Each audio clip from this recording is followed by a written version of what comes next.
Hello, everybody. Welcome back to Monster of the Week. Now, I do know it has been a couple of weeks. Unfortunately, there's just issues with timing. A couple of us were gone to conventions for a couple weeks, so we're back. Yay. I am your DM on Wednesdays. V. I'm the one that runs Monster of the Week. Here with, of course, some lovely familiar faces and some new faces.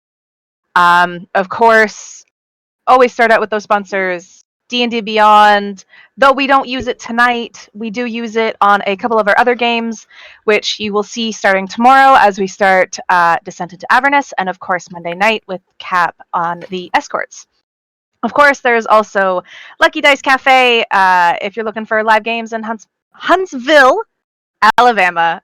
You can find our top-notch DM Cap there and ready to play and or DM for everybody. Of course, if you've missed past episodes, we do have YouTube.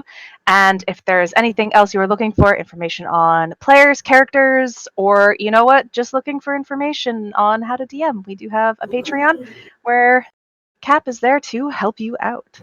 Now, for the most part, it has been a couple of weeks, so I will go over that fun review of what happened last time. Mostly everybody went to the bookshop. Yeah, they did. We had our worker Janya there to help everybody out. Stuart, our lovely little man, got a nice pop-up book. Cassie got a lovely book, a journal. Journal. James stopped in to take a look around and then explored around a little bit as well. Vinny so far has been the most chaotic. I don't even know. How do we describe Vinny? He threw a cat. He gets the job done. Does he? Yeah. Well, two for two so far. Yeah, he's doing good so far. He's offered cannolis and hasn't had the cannolis, so we're doing great. Had to call mom for the cannolis. Mom, the cannolis. Ma, just need the cannolis, Ma. Please, mail them. I'm here. And of course, Cassie talked with her pararomantic a little bit, and we do have a face, of course, that is familiar in some of our other games, but unfortunately is first appearance on Wednesday. We have our lovely Molly, who we will introduce as our lovely Morgan when time comes on. Last time we ended off with screams at the circus. A little girl had passed out in the bleachers in her mother's arms, and she was quickly rushed to the hospital. The circus show ended there. I think Stuart said something about the lines of, she had the popcorn, didn't she? Oh, yeah.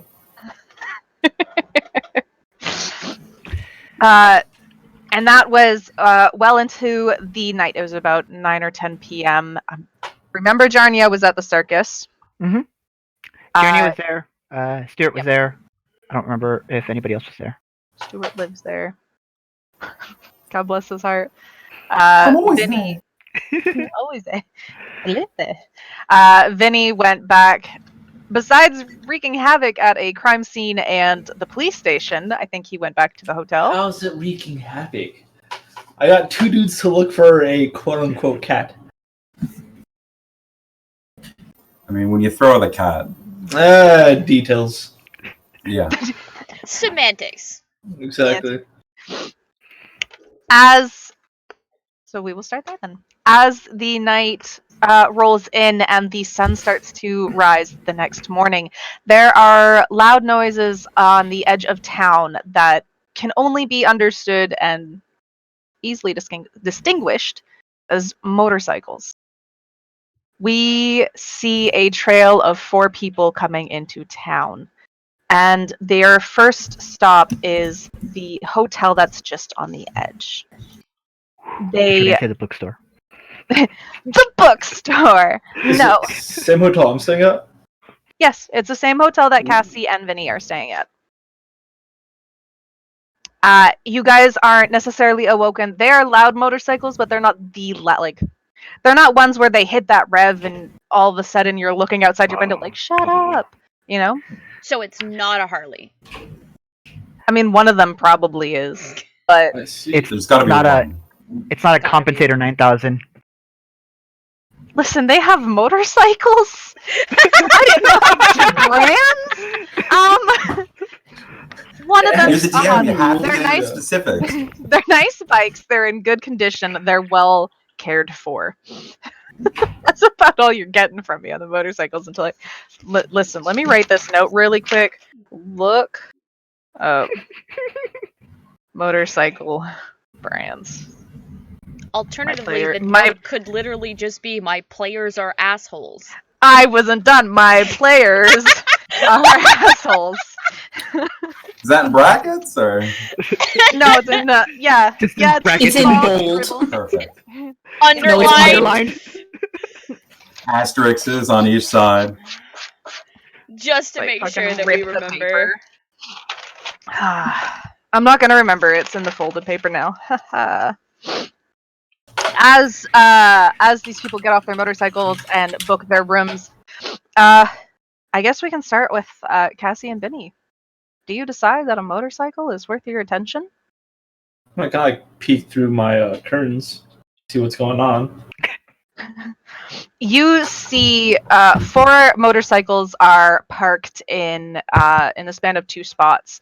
They're not really one of those types of people that will spread out and take over. You see 3 people on 3 separate bikes, and one of them is empty. You can only guess that that person has probably gone inside to maybe book a room. Mm-hmm. They are all wearing, in some way or form, a form of worn leather, either jacket or vest. One of them is not wearing really a jacket at all, but you can see the same symbol on each of the jackets.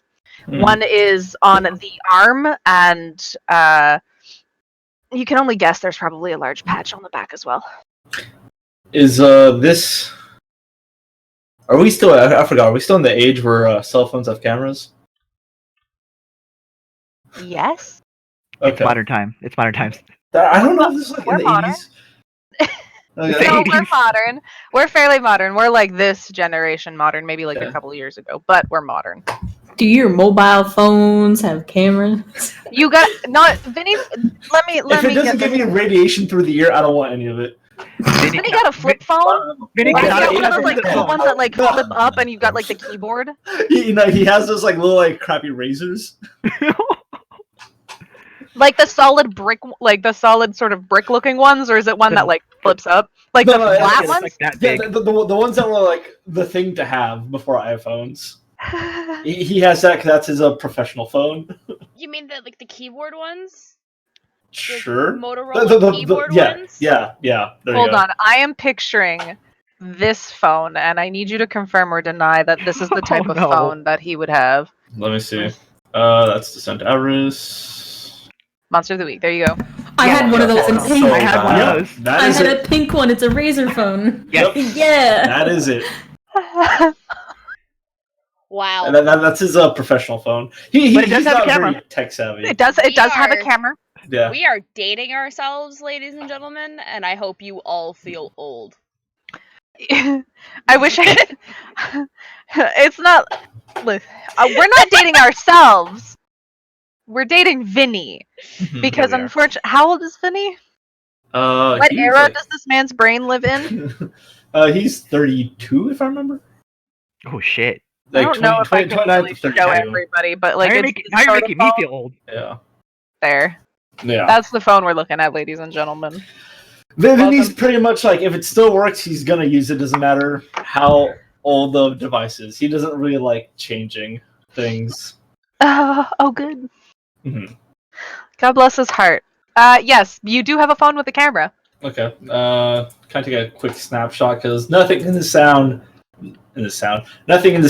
kind of is adding up. So anything that seems interesting, my boy's gonna want to take a picture of it. Okay. What Just are you like, taking a picture of exactly? The symbol. See if there's any correlation of like, or I guess their gang sign. from where you are in the room, none of them are facing the correct angle for you to kind of see. Like you can see the edges of it because they're like facing the hotel mostly. Did I get Otherwise, like somebody's leaning against their motorcycle. There's no patch on this side, but there's a patch on the other side. Did I eventually like get a good look at it? You've seen like a brief moment of it. It is sort of a claw that comes down over a symbol that you don't recognize. Mm-hmm. And there is wording across like the top of the claw, but you can't read it from this distance. And the way you're sort of peeking out the window. Yeah. It's nothing much. I'm just gonna like jot down a brief description of what I saw because Yep. might be something, might be nothing. Just kind of keep it in mind. Mhm. So yes, I'll just do claw, symbol I don't recognize, words. What? Got it. It's at this time that the fourth member of the group comes out. She's quickly passing around a couple of keys. One key goes to two. She keeps one key and one goes with her. You finally get a good sort of look at these people. The first one, she is a tall, well-built woman with dark hair and very tanned skin. Her jacket is very old and rough looking compared to what she appears to be. You could probably guess that she's probably around her 30s as well, but I could probably guess the person too. But... no, you can't. Shh. Shut up. Okay. The second one you see, she's shorter, a little thinner. She's wearing more of a vest with a hooded long sleeve underneath it. She's got short, burgundy, sort of cropped hair, and she's fairly pale. One woman, you are like, holy shit, this woman is big, she is tall, and she is strong. She has long blonde hair that is tied into two braids that go over her shoulder, like French braids, pretty much. Mm-hmm. And then the fourth woman you see, she is she's fairly short. She looks very young. Mm-hmm. You'd probably guess probably late teens, early 20s. Christ. And she has dark brown hair as well. Each of them have feathers that are tied into their hair. There seems to be, from what you can tell, 4 sets of colors. Okay. It's like a bunch of ladybikers out there. Okay, I'm just gonna Girl gang. jot Girl that gang. down. Girl gang. So what do you think, Furball? That's Sleep what I on the thought. pillow. Okay. It's just like, I mean, kind of accurate. Okay. oh yes, Chubb's behind you. Yeah, Chubbs will be our. He'll play the Furball. But yes, Small so that's all I'm doing. Yeah, I need to go Okay. back to kind of breaking down what I saw the crime scene. Mm-hmm. Okay. Cassie, were you doing anything at the hotel? I probably would have been up getting breakfast. Okay. While you would have been getting breakfast, you would have heard the motorcycles pull in, and you would have seen the one tall woman at the desk getting some rooms. Okay. It's a smaller sort of hotel where it would have all the rooms in the front. You pull in, your room's directly in front of you, pretty much. Okay. Not a It's one problem. of those types. So out of curiosity, given what we've discussed for Cassie Mm-hmm. and her almost religious study of the supernatural, Mm-hmm. does this symbol mean anything to her? Is it something she has come across before? Based on your boyfriend, it's not familiar in that sense. Let me see.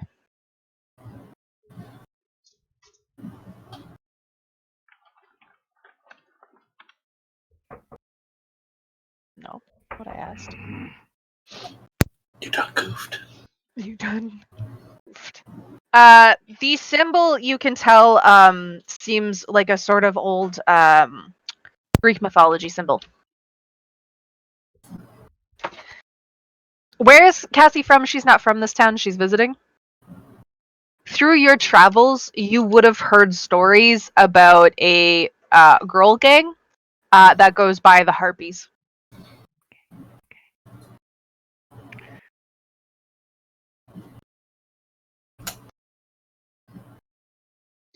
What is it? Do you have an idea? Do you, the DM, have a description of what this ancient Greek symbol looks like, or is that I'm gonna get that to you next week? I'm gonna get that to you in a few hours. Okay. But I know, and can identify that these are the harpies. Yep, you can recognize the symbol easily enough. Would I know that they have anything to do with the supernatural? You've seen their involvement before, but you haven't seen like an active like why they would be connected. They don't really run in your direction or your sort of like in a sense faction. Okay. Well, I may not necessarily be looking for somebody in my faction. I'm always just looking to catalog whatever sort of information I can find, right? So, well, I'll invite them to come join me for a bit of breakfast since they've just rolled in. All you're seeing is the main one at the desk. She's just seems to be getting keys. How do you want to approach her? Is the I'm like expecting Jordy to say something, and I'm just like waiting for it. I was going to, but no, I'll let you guys have this one. Cassie is going to. Is he like behind?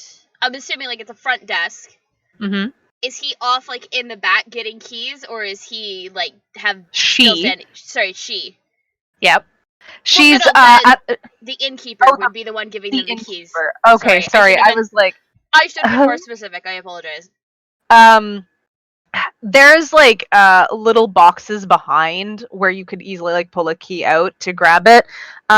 He needs to make sure that the rooms are set up, so he does go to the back for like a minute or two to make sure that all the rooms are like pristine. Just one of those like, while he's stepped back, I'm gonna walk over. Not because I really have any care, but just because then I'm not interrupting a conversation, and that's rude. And given how bloody Southern I am, you don't do rude. Okay. Or you try not to do rude. So she'll walk up and just kind of lean on the counter. Oh god. Now I'm afraid to even try this accent after friggin' last time.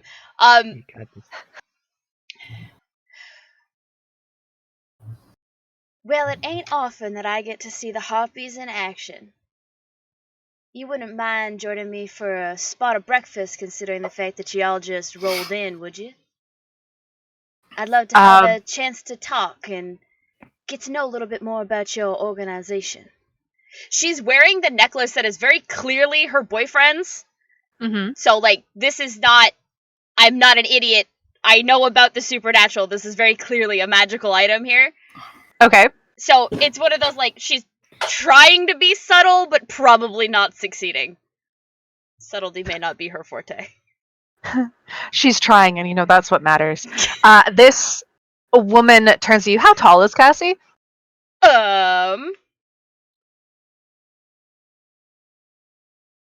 I never decided. Not very. 5'6"? 5'6"? Okay. This woman, she's tall. You can sort of estimate that she's probably pushing about 6 foot, and that's without the sort of combat boots that she's wearing right now. She turns and looks at you. You see now that she has bright yellow eyes as she kind of stares you down a little bit. She takes the time to look you over. Her eyes stopping on your necklace that you have in clear view, correct? Before looking back up. Well, you see, we've just gotten to town, as you have said. Most of us need rest before we really do anything. As much as I appreciate the offer, we unfortunately are here on business. Of course, I wouldn't assume otherwise. Perhaps, if you wouldn't mind sharing, what sort of business are you, I guess, investigating that the local police force can't handle? It's not investigating, it's a family business, it's a personal matter. Of course, I shall not pry. That would be the height of rudeness.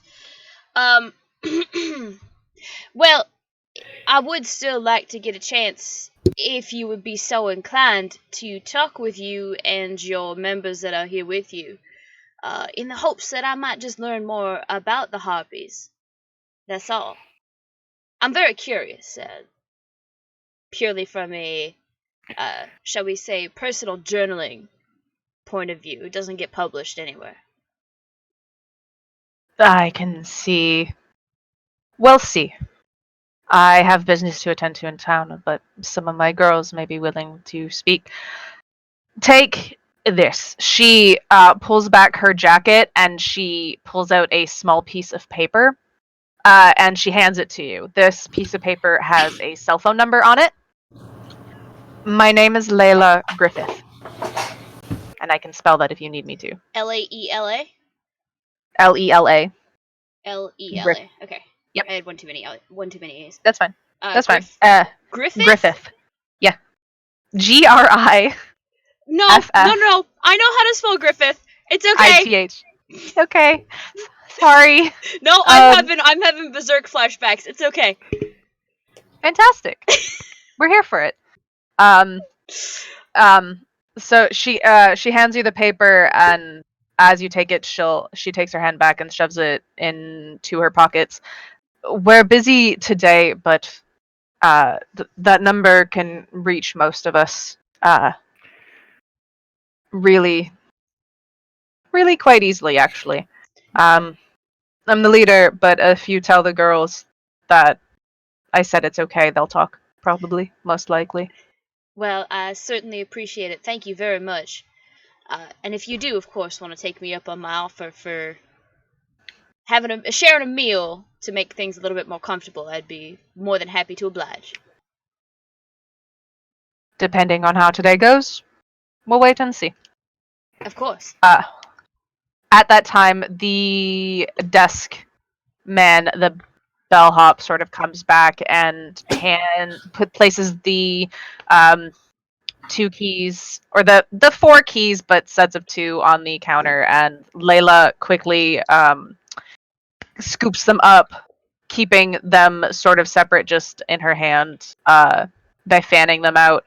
And you are?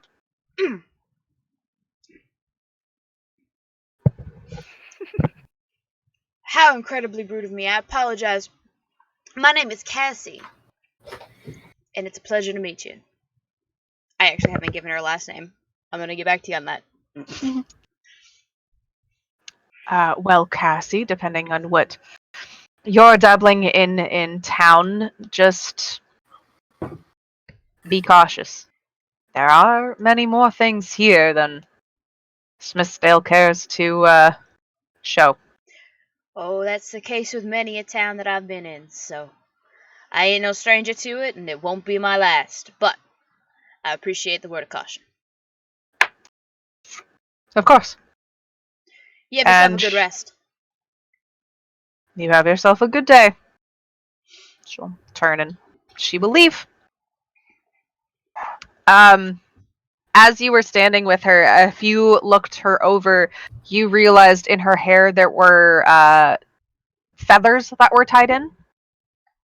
You noticed a sort of deep burgundy red and purple feather, a bright green and sort of turquoise feather, a red pink, like a red pink white fade feather, and the last one is like a dark blue to a green to a yellow feather.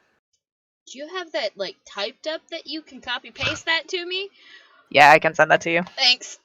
Because like you started describing all of them, and I'm like, I can't write that fast. That's fine.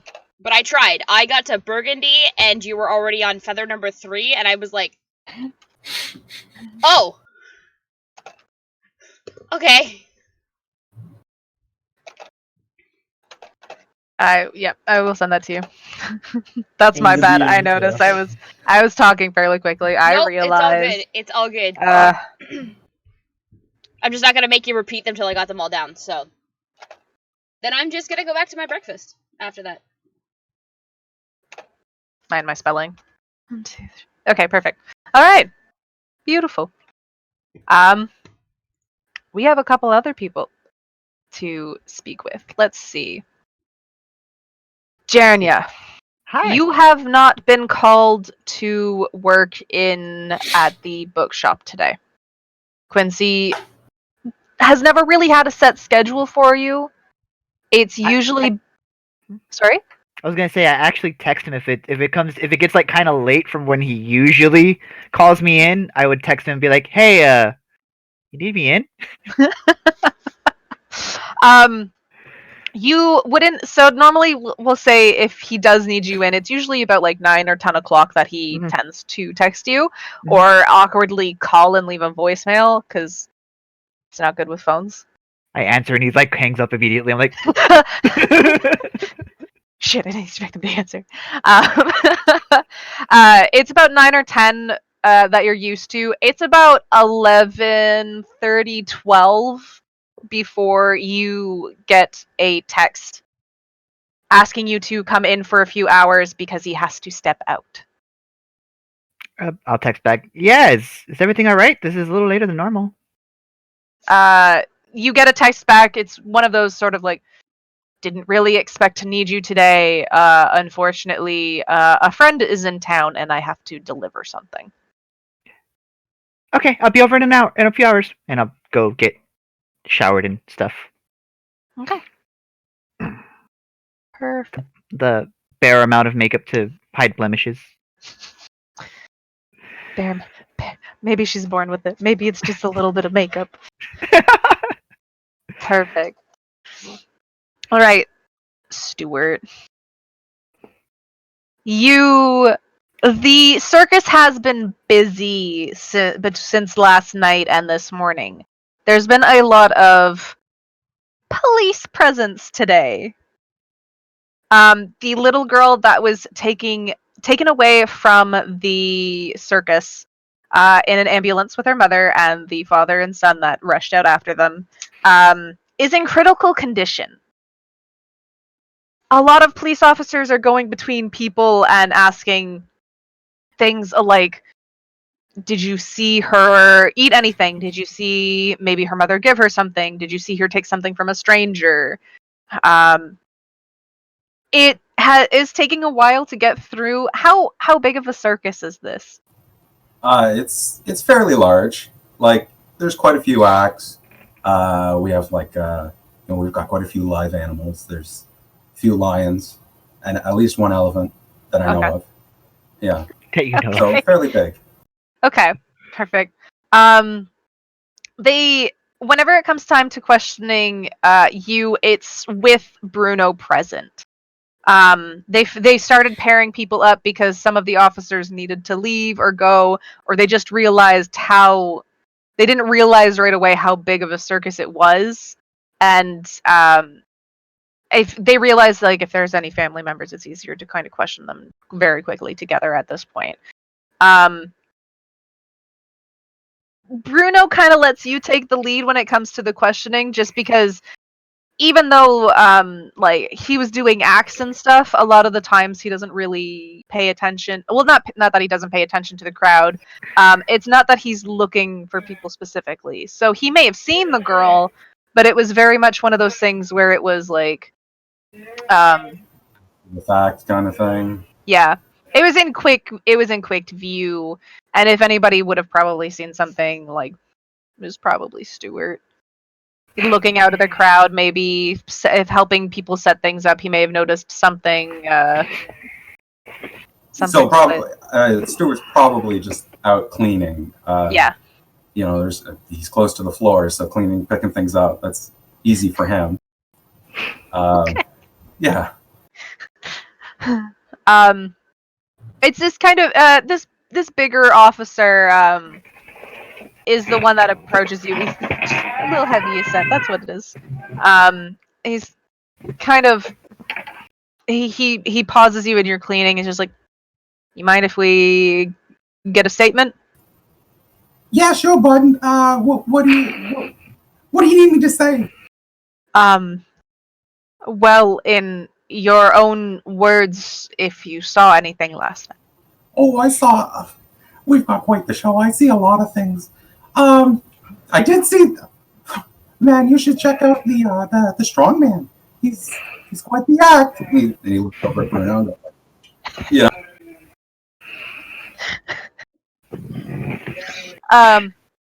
So you didn't see the girl at all last night? Oh, the girl.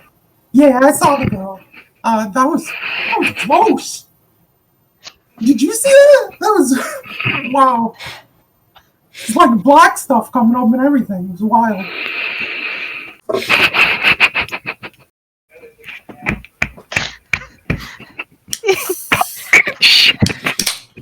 Tia. God bless. Spirit is perfect. Okay. Never change. Ooh. I can't. Okay, this is me. Yes, she was. You're right. It was extremely gross.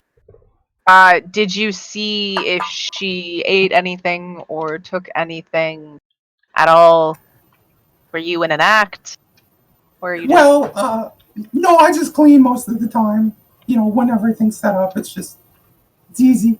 But yeah, no, I mean, I didn't see her eat anything. But if she ate anything, and I'm not supposed to tell people this, but we recycle the popcorn, so probably shouldn't have said that to you. But yeah, it is what it is now, eh? He's just kind of sitting there like, recycles the popcorn? I won't. Oh yeah, you save a lot of money that way. Huh. Okay. Sorry, your name was again Stuart. Stuart? Yeah. Okay. Okay, Stuart. Well, if you think of anything besides maybe the recycled popcorn, and how gross everything was, maybe just feel free to give us a call. And Hey, what's your number? He takes a card out of his pocket and quickly hands it to you. Thank you very much, officer. You have a good one. Yes. You too. Well done. And you see him go off to one of his other officers. He kind of gestures over his shoulder, like just like a thumbs back, and he just kind of shrugs and is like, eh. And before he moves off to someone else. Okay. James, you would have heard about the event that happened at the circus last night. As a small town, news spreads. Because I don't think James didn't go to the circus, right? No. No. He had gone back home. He had investigated the woods that day, but he had not gone to the circus. Yeah. You would have heard about the event that happened, about the little girl coughing up a black liquid and being rushed to the hospital with her mom and with her dad and her brother in tow. You know this family from living here. You don't know them maybe, but you've at least seen them. They seem like a very normal, happy family. Every year, just because of how they talk and how they travel, that they're part of a group that goes consistently camping in the woods every summer, and that that trip usually would have ended about around this time as well. It's All like right. this big event that comes up sort of like every year where like 7 or 8 families will go camping all together. Is there a hospital in this town, or is our town too small for that? Nope, it's like it's a small hospital, but it's still like a hospital. Okay. James will swing by there. Okay. She's in critical condition. He couldn't get access to the room. No, unfortunately not. Is there a police officer watching the room? Yes, you when you get there, you can see an officer in a sort of light brown leather jacket. He doesn't come off as an officer, but everyone knows him in town as the sort of quote unquote detective of the police force. Do I see any of the girl's family? The mother is in the room with her. You can see the son is sitting in a chair kind of just across the hall from where the room is. They're not sure if it's contagious, so and like the mother hasn't shown any signs, so they've let the mother go in, but they're worried that the boy could possibly. The father is currently nowhere to be seen. I'm going to dip into the kid's head and see what he knows. See what he's overheard the doctor say. Okay. You're using that's Let's see, I've got telepathy. Yep. Read people's thoughts, put words in their mind. I can investigate a mystery or read a bad situation using it. Yep. Okay, so you can read telepathy, you can read people's thoughts, minds. Do you want to use read a bad situation, or do you just want or not read, or like investigate a mystery, or do you just kind of want his surface thoughts?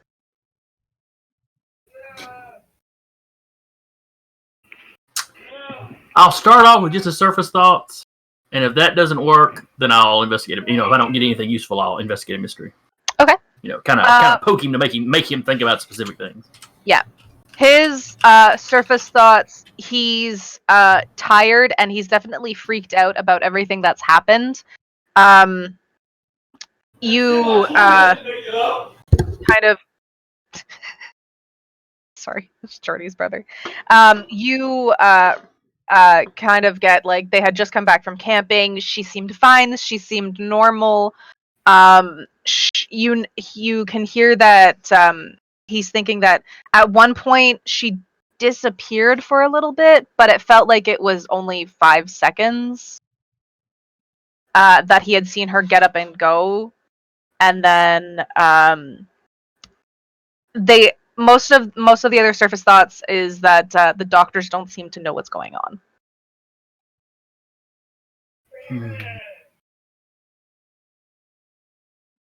But he knows those. But they were camping, and he knows she wandered off. Mm-hmm. For what seemed like 5 seconds. That's what he can remember. Like she walked behind a bush, and then within the span of like looking, like turning to look, she was already coming back out. I try to get where they were camping at as best I can from him. You know the camping ground. Has James has lived here for a while. Has he explored the forest before? Probably as a kid, and when he was real little, possibly with his grandfather. Okay. You know this camping ground. It's a very well-known camping ground. You know that there are like setups where they can set up like small RVs or larger tents. From what you can see, they had, or what you can recognize, they had a spot that was close to the river that runs through, or like like small lake and stuff like that, and that it was the closest one, and he always remembers this because he is constantly hearing stories about it. It was the one of the campsites that was or is closest to the old woodmill. Okay. Now, the old wood mill, that's not the one that's just been shut down. That's the one that's been shut down for very many years. You would have been very young when this wood mill shut down. Probably. Okay. How old is James? Was it 20? I think you gave him an age. I know he's not that old, if I remember correctly. Yeah, he's not ancient or anything. No. He's not as old as I am. Da, da, da, da, da.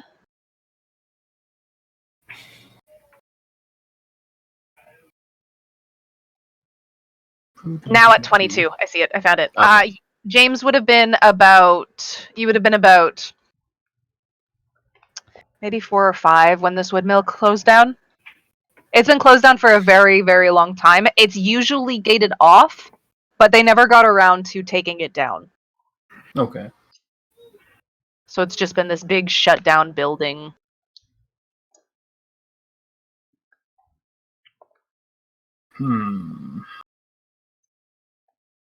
Other than that, if James sees one of the doctors come by, he'll kind of pick his brain for exactly what's wrong with the girl.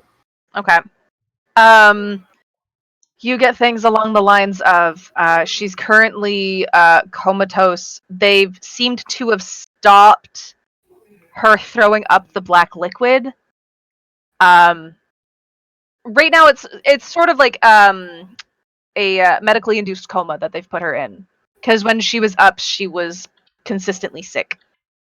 They're still looking for what's wrong, but they have come upon dead end upon dead end upon dead end. Do they know what the black liquid is? No. If anything, they've found traces of dirt, but they're not too sure like how much dirt she would have had to ingest for like dirt to actually show up in this liquid. There's no traces of blood. There's no traces of like any sort of other organic material except for dirt. Actually, sorry, dirt and clay. That's not weird at all. One last thing before he leaves. He's going to poke it at the detective's head and try to figure out why the police are putting a guard on her if she's just sick. Okay. This is not surface. It's a lot of like basically how tired he is, how he's been here all night because he was one of the first responders because he was at the circus. Mm-hmm. You recognize this detective. His name is Logan. He right now he's waiting to question the mother because they were curious about their camping trip. And this is not the first sort of weird incident in the last couple days. There has been another death at the woodmill. Had James heard about this before? The death? Yeah. No, because this one's fairly recent. They've been trying to keep this one hush, so it's mostly just there's been no news or anything about it. What information does he know off the top of his head about it? Female victim. Her body was sort of crushed and contorted. There were feathers along the ground of the floor and a lot of blood. Other than that, they are unsure or unaware of what could have done that. You didn't know what kind of feathers? Large feathers. The colors on the feathers were red to pink to white. Red, pink to white. All right. They were varying in sizes. He's like there were large feathers, there were small feathers, there were like slightly angled feathers.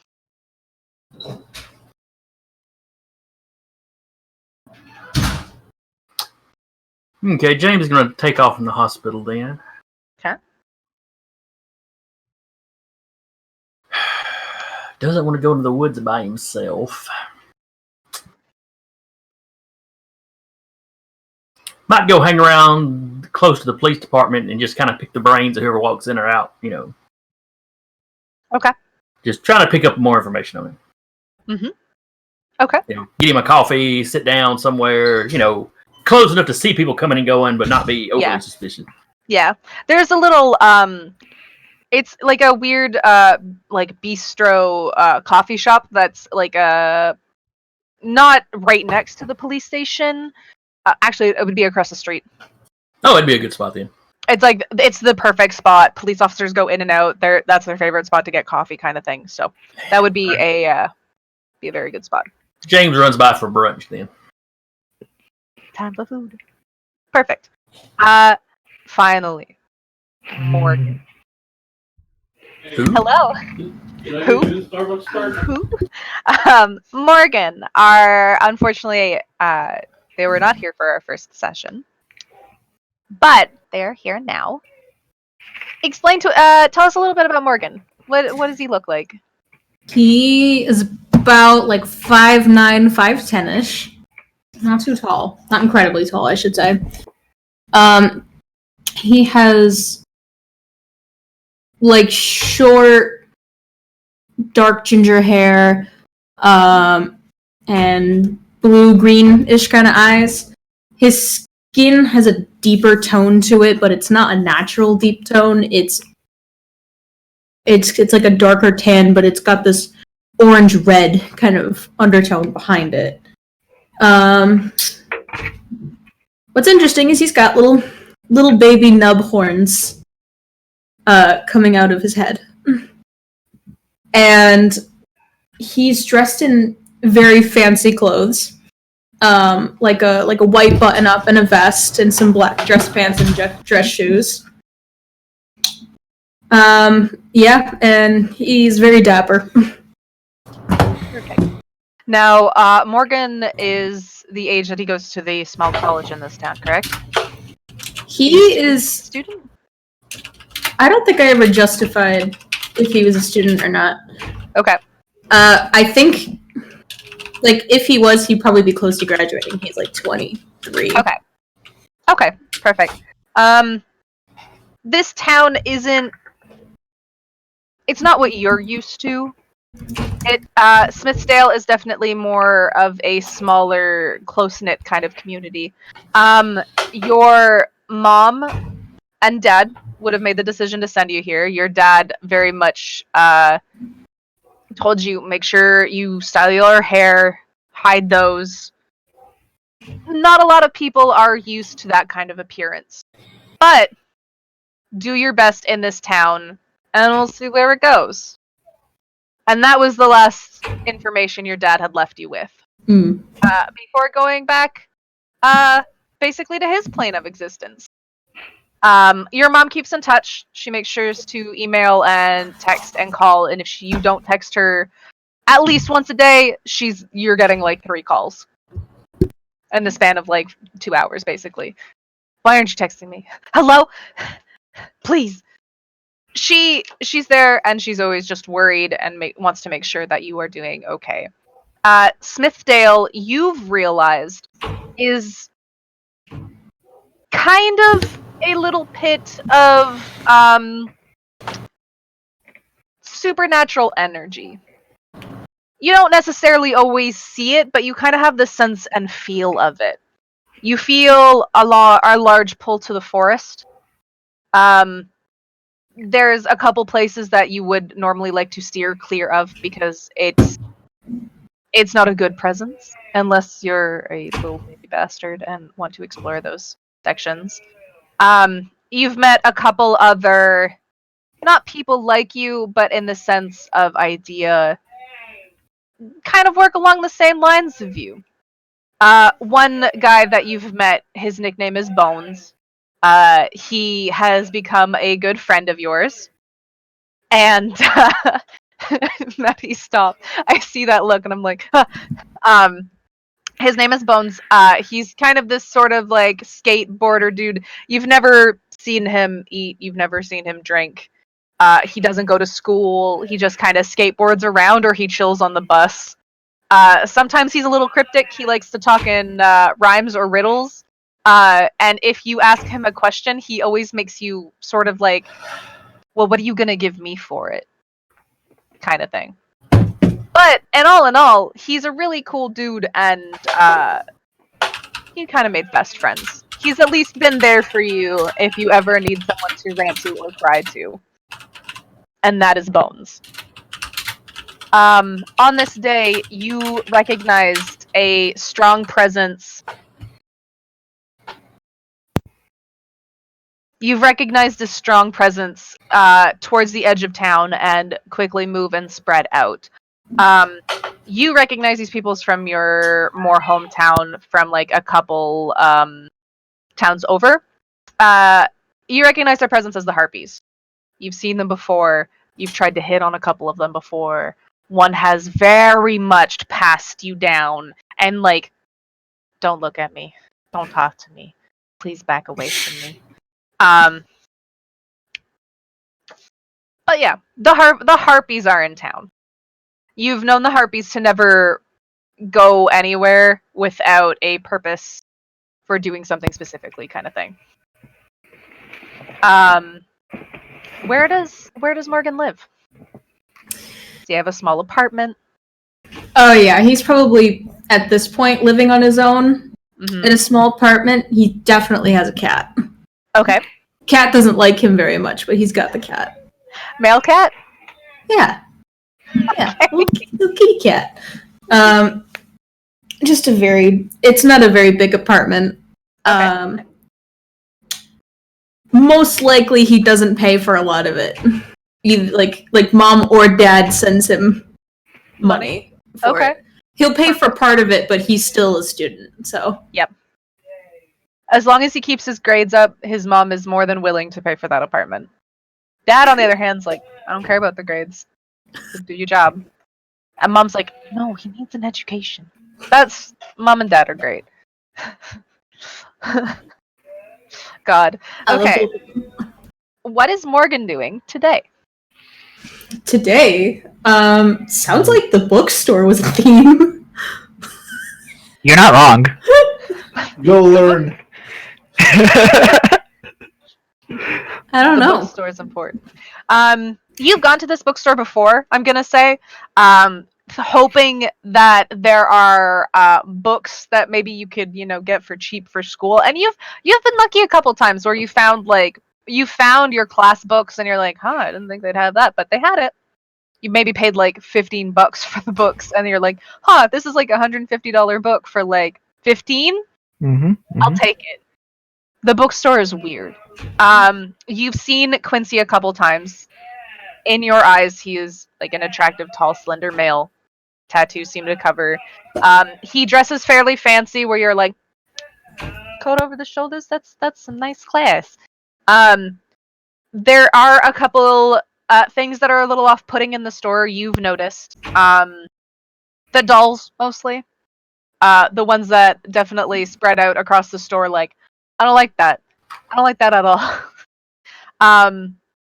You've met Jernia, who is one and probably the only worker you have ever seen at this bookstore besides Quincy, the owner. But other than that, you know where the bookstore is, and you can quickly go to the bookstore without an issue. Okay. I will go to the bookstore and prowl. Okay. Perfect. Journey's just off, like cleaning a doll or something, and then ding. The big cowbell. Yep. Jernia, as you got to work today, Quincy is still there. He has made sure that you are all set up for your hours before he goes back to the back room. Quincy, before, did you hear about what happened in the circus yesterday? The circus, the child, right? Yeah, the child. I was there. Oh. It was something weird. It was like the child was convulsing, and it was black. Maybe she ate the popcorn. I hear circus popcorn can be very, very bad for you. I hear she's in critical condition. Do you know? I know the family. I'm gonna go visit them later, but I can give them your best wishes if you'd like. Yeah, I would appreciate that. Yeah. Do you mind if I go with you when you do that? I'm just curious because it looked interesting. A child convulsing and throwing up. Black ichor. interesting. I don't Yeah. think would be the right word. We all Don't get me voted wrong. It's really fucked up, but Mm-hmm. it's interesting. Okay. I will double check with the family, and then I will let you know if Yeah, they just do shoot me not a text. mind the companies. Of course. He goes back into the back room. He shuts the one door to the long hallway before you hear the shut of the second door that you can only guess would be his room. The vault. Sorry? The vault. The vault. It was in a giant vault. How perfect. I go and get Nebula and put her by the register the like cat? I always do. Okay, perfect. At while you're doing that's when you hear the cowbell go off, and Morgan, that is when you walk in. I should know that thing. Every time. Welcome to the bookstore. Welcome to the Tea and Leaf. It's called the Tea and Leaf, but they serve coffee. Hi, give me 1 sec. I'll be right with you. Of course. Put Nebula down. Just kind of walk by. Hello. Are your thingies like visible? No. Okay. Just checking. Hi, welcome to Tea and Leaf again, Morgan. How can I help you? I'm here because I haven't found anything of my particular needs in the surrounding areas, and I thought maybe you would have something a little more pleasurable, erotic in your selection. Jernia You feel me? immediately blushes. Uh, um, uh, Is that a no? Well, you've been. She's still like flush. You've been here a few times. You know how this works. If you just put your mind to it, you can find anything, I suppose. I see. Well, I suppose I'll put my mind to some porn, and we'll see if one shows up. This is actually what Jernia is doing right now. This bookstore used to be a nice, wholesome family place. Are you helping Jernia? Or are you Yes. going? Okay. It is morbid curiosity, but Jernia will help. This bookstore actually has it. Okay. Well, we will start where you can roll to help out. So roll plus cool. Both of us? Nope, not yet. So you were in here. So whenever we were looking for books, Jarnia was helping out. So Jarnia will roll cool, depending on what Jarnia rolls. You may get some help finding your book. I believe that's a success. Yep. So, yep, 7 to 9 is a success. Your help grants +1 to their roll, which is fine. Now, usually on a 7 to 9, you would expose yourself to trouble and or danger. I'm gonna say the when Quincy walks back in. What are you holding? Quincy. I didn't even realize we had books like that here. You'd think he'd know. You thought. If anything, you're helping out, and maybe a couple books fall. You don't take any damage or anything like that. It's just like a book falls, it taps you on the head. Another book falls. Now there's like 3 books on the ground, and you're like, ah, shit. Pinch. But Molly. Now, whenever we were rolling, I think I had everyone roll with.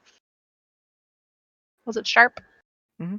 I think it was sharp, and if they help, they get a plus Yep. 1. Yeah. Yep. So if you want to roll, if you click on your sharp dice, you will see in the spot where there's a 0, just put 1. Don't put a plus, don't put a minus. It will add to your roll automatically like that. Oh, good. Ooh. Wow. Tasty. Is your I'm just double checking what you're I showing. have a -1 modifier on my sharp. Oh, This okay. is good. This is good. Even the bookstore wants to remain nice and pure with its Christian values. Yeah, you don't. Yeah, no, 0%. You don't find a book at all. You're like find a looking Bible. and you're like, this is for toddlers. This is a pop-up book. This is about dinosaurs. Keep finding This copies is- of the Bible. You find 5 copies of like the Bible in different languages. I touch one and I'm like, Are you okay? yeah, no, it's okay. Huh? Just not my literature. Fair enough. It's pretty divisive, but Jeremy, I'll put it off to the side. I guess that's a no. It's weird. People Hmm. usually find what they're looking for here, but I guess Not even softcore. What kind of bookstore is this? The good kind. the pure kind, Morgan. not even a Sports Illustrated anywhere. What the Remember, hell? folks, enchant your libraries. Keep your half demons out of it. Get out of here. Unfortunately, not. I'm sorry. Is there anything else you would be looking for? Oh, I suppose not. I was just doing a little window shopping Oh, for yeah. porn. Maybe next time, Morgan. Yes. This is like an everyday thing with him. It feels like every time he comes back, he's like, "You got porn yet?" No. It's at this time that you both hear the bell ring. You see this tall woman walk in. She's wearing a faded leather jacket. She has dark hair, and Morgan, you recognize them instantly as the leader of the Harpies. You don't know her name per se, but you have seen her face before. Hello, sweet cheeks. You remember me? I remember you through Nell, but you're not a priority right now. Oh, you haven't changed your mind? Come on. I'm afraid you're a little young. I'm plenty old enough. Plenty old enough for somebody your own age. Hmm. Is Quincy here? I guess they should be. They would be asking me. Yep. Well, she's looking between the two of you. This is the same woman I noted earlier. She's wearing the faded jacket. She's got dark hair. The feathers are in her hair as well. This is Layla. This is Layla. Okay. Hi. How can he's a little indisposed. How can I help you? I'm looking for Quincy. Is he in his room? Yeah. Perfect. Thank you. And she goes to the door, pulls it open and shuts it, and you hear the shut of the second door as well. What the hell? Interesting. It's within a couple minutes before she reappears. Jarnia, you recognize the doll that she is holding as the one that Quincy had brought in a couple nights ago. It is colored now with reds, pinks, and whites. Mm-hmm. And she is holding it very gently, very carefully, and to her chest. Oh. Her mood has changed a little bit. She doesn't look as stern as she was earlier. She comes across very soft now, like in a way. Like and holding a child, maybe. Almost. That's what it kind of looks like. As she's like holding this doll to her chest. It's not a very large doll. It's actually probably the smallest you've seen out of all the dolls that Quincy has had. But she is holding it very gently, and kind of as she's walking out, quickly moves her leather jacket over top of it as she continues to exit the store. Quincy follows behind her very closely. He had just finished patting her shoulder as she was walking out of the room. He looks at both you and Morgan. He nods his head to Morgan very quickly. It's It's a pleasure to see you back in the store, Morgan. We still don't have any porn. Disappointing. But it'll do. Jarnia, I have to leave for an hour or so, but I will come back and I will take over for the rest of the day, if you don't mind. Absolutely. No. Take your time. Everything's okay over here, right? Yeah?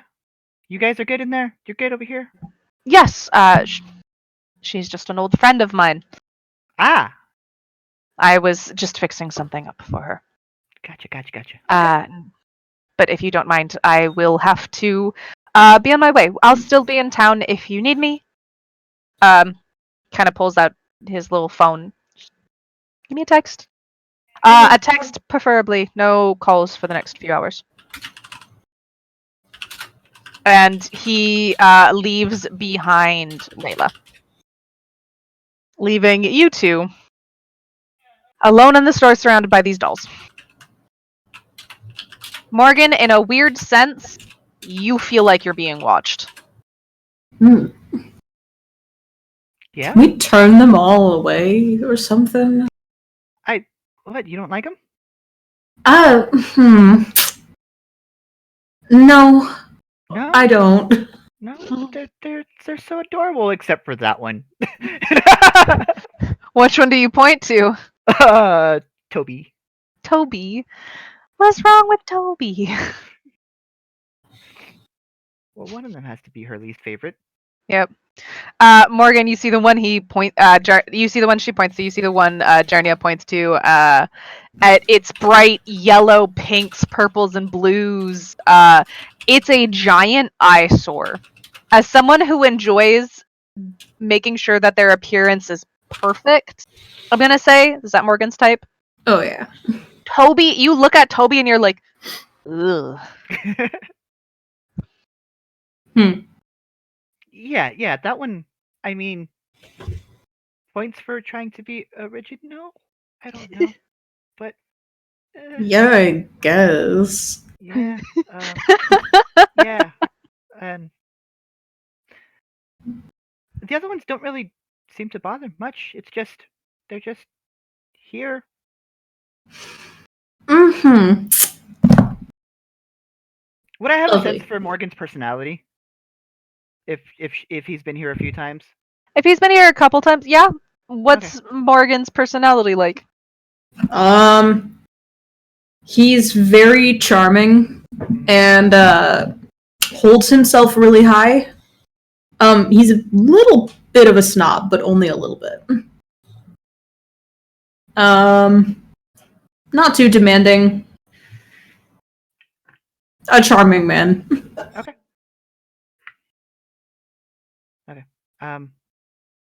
But I can. Well, but I mean, look at this one. And Jernia looks at Nebula like, this one's so beautiful. The one that she is holding now, Nebula. Nebula is a mixture of dark purples, blues, and blacks. There are small flecks of gold across her clothing. She's almost got like a little dress that has like a little gold frill along the edge. She has 3 eyes on her blank face. These are very marionette kind of looking dolls where they have the big neck collar frill kind of thing. Okay. A question. He like puts his hand on the doll and like lowers it down. Why do you spend your time collecting these antiques? They're not mine. They're Quincy's. Oh. Quincy has a thing for them, and I just kind of. I mean, he's been the only person who's been like consistently there for me this whole time I've been in Smithsdale. So I kind of just roll with it. She very gently puts Nebula back on next to the register. Right. Why does everyone always assume they're mine? Probably because you're very excited to tell me about them. I mean, yeah, it's just part of the charm of the shop. Right. Well, This has been riveting, but I'm gonna go now. Thank you.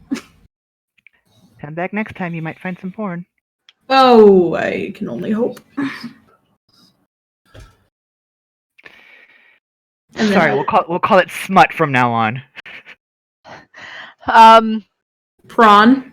Prawn. Do we got prawn?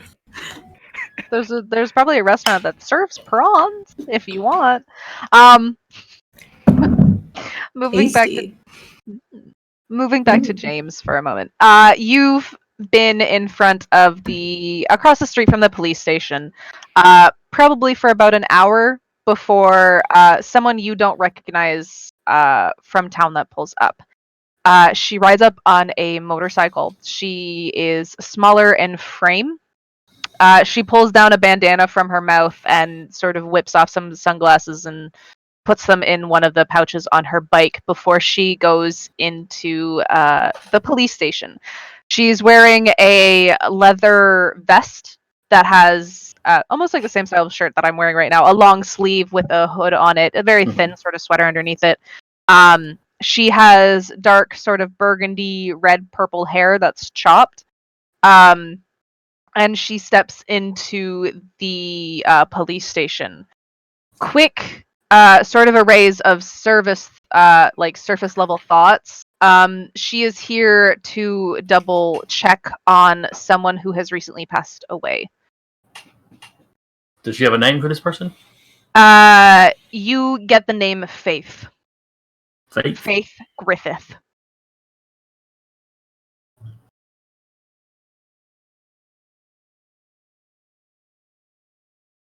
How did she pass away? She doesn't have that surface level thoughts. She just knows that she has died recently and that one person that she travels with got the call about it. She doesn't know how she died. She's coming in to look and see the body, sort of identify the body. She figures it's Faith, but she's still here to identify. Okay, we'll dig a little deeper when she comes out. Okay. It's you have time to get like another coffee if James drinks coffee or tea or anything like that. She comes out probably almost 40 minutes, 50 minutes later. She seems a little agitated as she's coming out. Kind of surface level thoughts. You figure that she wanted to take the body, but they wouldn't let her because she wasn't blood, basically. You do realize when she had walked in, she had a bunch of feathers that were attached to her hair. Those feathers are now missing. What color were they when she went in? She had a couple sets of feathers. She had one that was a sort of gray to red to white. One that was a bright green to a turquoise. One that was a blue to yellow. And then she still has one in her hair. It's the red to pink to white feather. Which they mentioned that kind being at the crime scene. Yep. Now, Faith Griffith, that was the name of the victim? The victim, yes. All right, I'm going to try to get what her name is, what this woman I'm This watching, woman's what her name is. Nell Kane. Nelle Kane. What was that last name again? Kane. Nell Kane. Kane. Okay. Yep.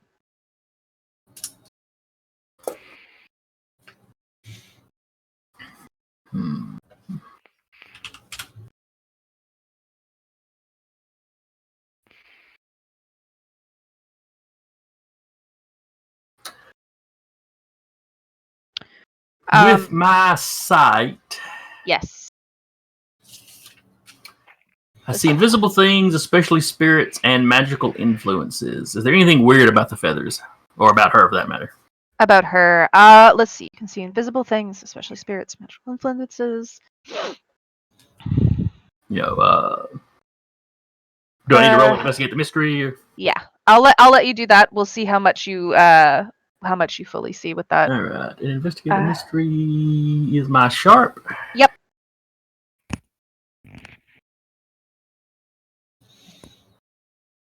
$10. Perfect. So on a 10 plus, you can hold 2. So I'm gonna guess you're going with. I'm gonna sort of just guess that you're going with what sort of creature is it? I am want to make sure she's normal, or if she's not normal, to figure it out. Yeah. So in that sense, I'll go with that question, that line of question. Then, you can see a sort of invisible aura around her. It's not spiritual in that kind of sense, or sort of ghostly. You can see a sort of outline of feathers and wings that are attached. Like if she were to hold out her arm, you can see the feathers, like a sort of set of wings that would come from her arms. You can see feathers that would bunch up around her neck, and you can see a different shaped outline of her legs that would kind of almost bring her down and into claws. Or talons.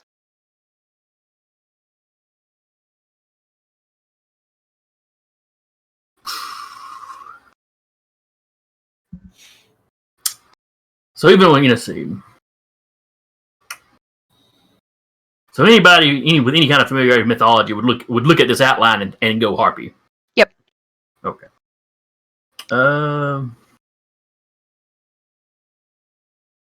Let's see. That kind of tells me what's being concealed here. Yep.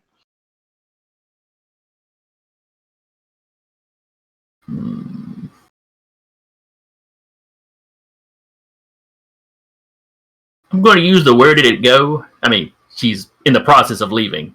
Yeah. So I'm going to try to pick up on where she's going, basically.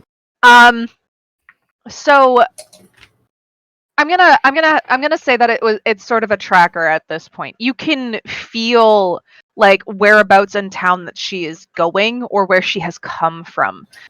You realize that she has come from the hotel that is on the outskirts of town.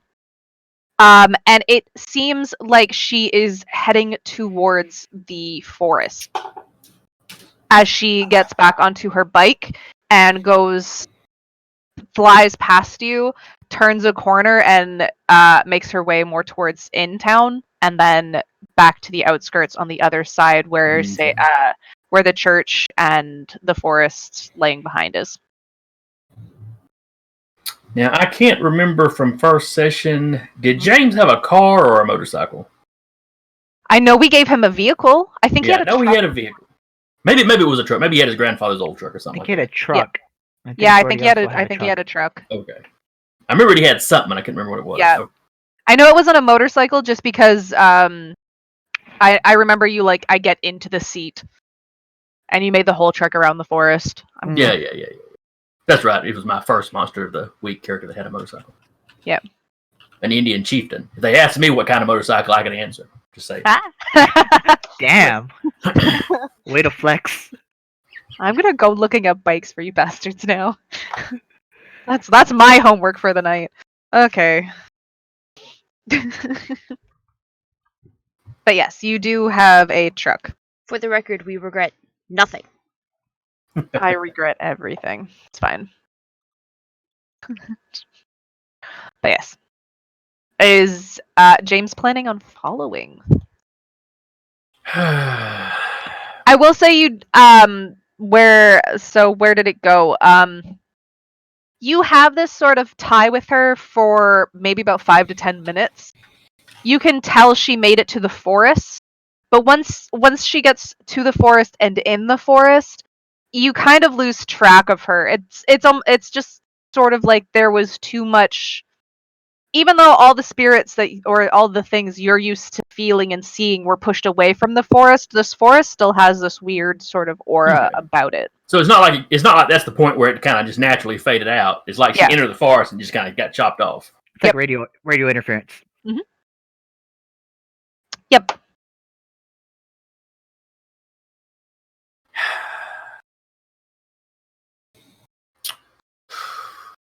He'll drive up close to the forest. Probably stop where she parked her bike. Or did she take it into the woods? You can see it in a parking lot that would be along the that would be towards one of the trails that you would walk in. Ow. Sorry, I just stabbed myself.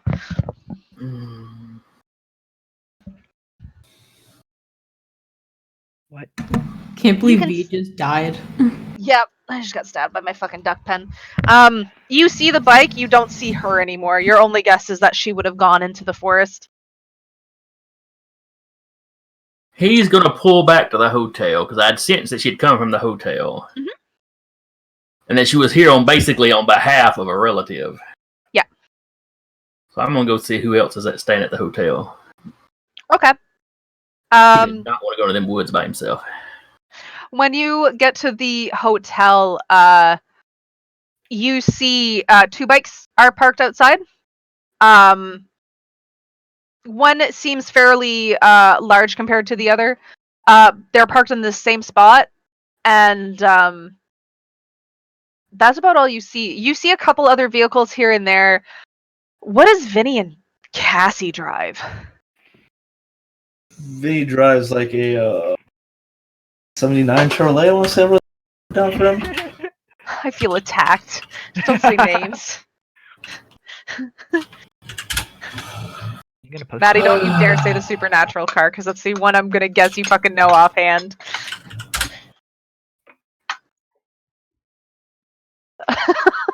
I am insulted that you seem to think I don't know more cars than the 67 Chevy Impala. Off the top of your head, is that not the first one you probably thought of? No, it wasn't! It was a 2002 Silver Jetta, Volkswagen Jetta. Because that's what my dad drives! Oh my god. Okay. But can I have the Malibu. Impala? No! No, you can't! Then I am driving the Volkswagen. Okay. You see 2 other vehicles. One, the 1979 Malibu. Is there a different color, or is it that color? Oh no, it's like actually hold up. It is a disgusting yellow. Like, this is like mustard gas yellow. Why? Why not? When have I ever done anything simple? I mean, That's yeah, fair enough. but also...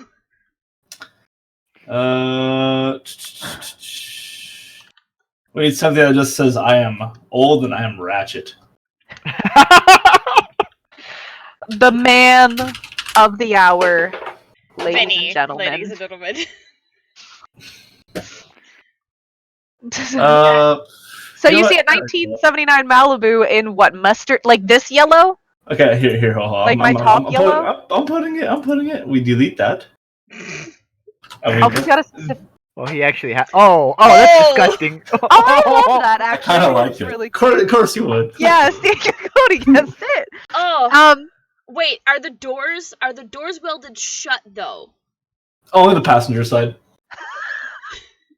If you want to get through the passenger side, you have to like go in through the window. You have to go through the window like the General Lee? Yeah. So those are the other 2 vehicles you notice. You see one other vehicle off to the side. It's like an old soccer mom van in like this very tarnished silver. You could expect that it's probably the owner of the hotel's vehicle at that point. It would probably be a vehicle I've seen. Yes, you'd also have regularly. all the vehicles except for that van you have never seen in town before. Don't call out my vehicle like that. I glance around to make sure nobody's paying me a whole lot of attention, and I snap it with my cell phone. I snap a quick shot of all the license plates. Okay. It's not weird at all. That's why I made sure nobody was looking. I've already got the reputation of being kind of weird in town. I don't want to, go on that. You're doing what to my license plate? Excuse me. Taking it. What is Cassie doing at this point? I know she went for breakfast. Yeah. Honestly, I don't know. I didn't get a sense that there was anything. Well, I got a sense that there was something going on with the woods. Mm-hmm. Okay. I might actually go looking for a local who could tell me a little bit more about the area. Perhaps somebody who believes in the supernatural. Old Man Jones to the rescue. Okay. Wait, I think I met Old Man Jones last week because I was telling the Dated. boyfriend about Old Man Jones last session. Yeah. So I've met Old Man Jones. I'm looking for Yeah. somebody perhaps a little bit younger that isn't gonna ramble like that. You know, somebody like the young guy that's currently snapping photos of people's license plates. That too. You also remember, I will say, because I feel like you would remember this, Old Man Jones was talking about the birds being back in town. Yes, I do remember him saying that. Hmm. And not just because this is me parroting what you're saying as the DM. I do actually remember you mentioning that.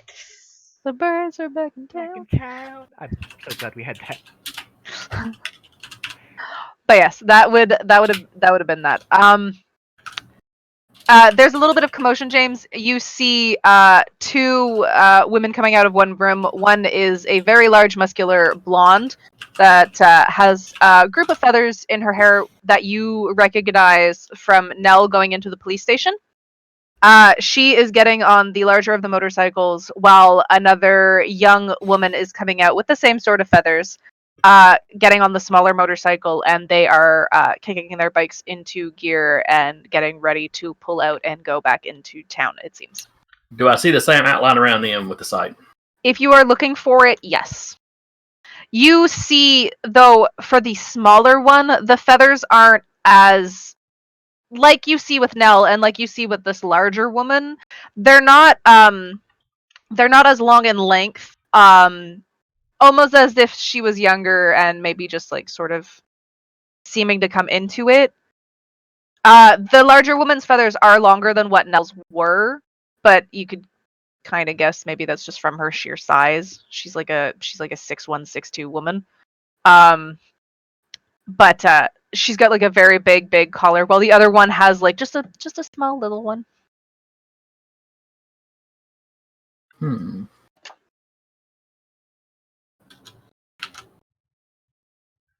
Actually, and with your sight, if you were looking for that, you would sense one other thing that has a sort of spiritual presence coming from one of the other rooms. It's a small little thing, and it kind of feels like it would probably be sleeping, like almost like a small animal.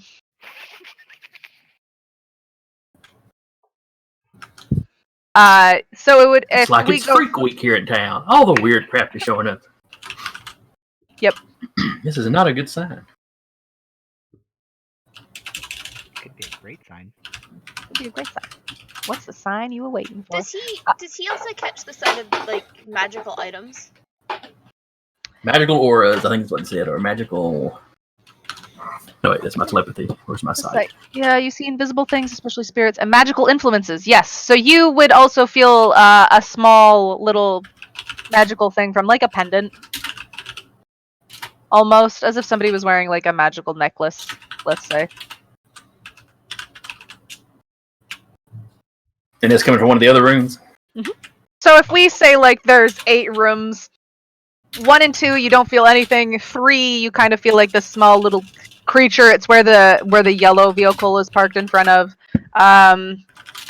4 there's nothing.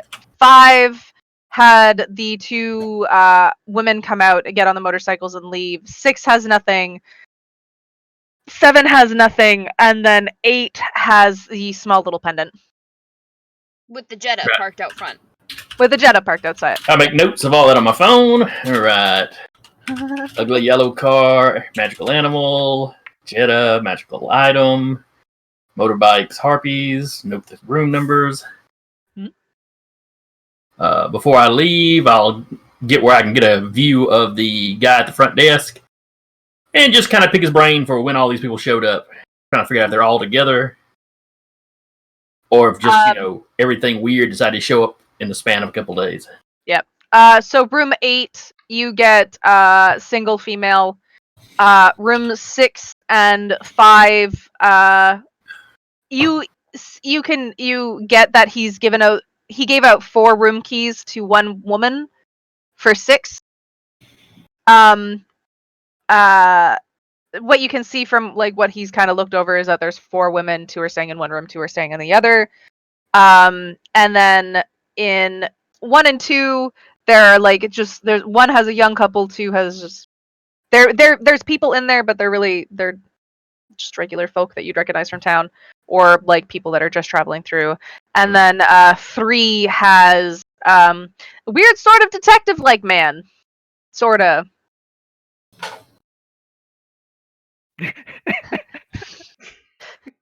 He My can't heart- be any worse than Deer Jerky. I just jot that down on my notes on my phone. All right, weird detective. Jots guy. down Deer Jerky. Really, just jot down the guy's impressions of each of them. Yeah, single female, seems very southern and polite. And what state are we in?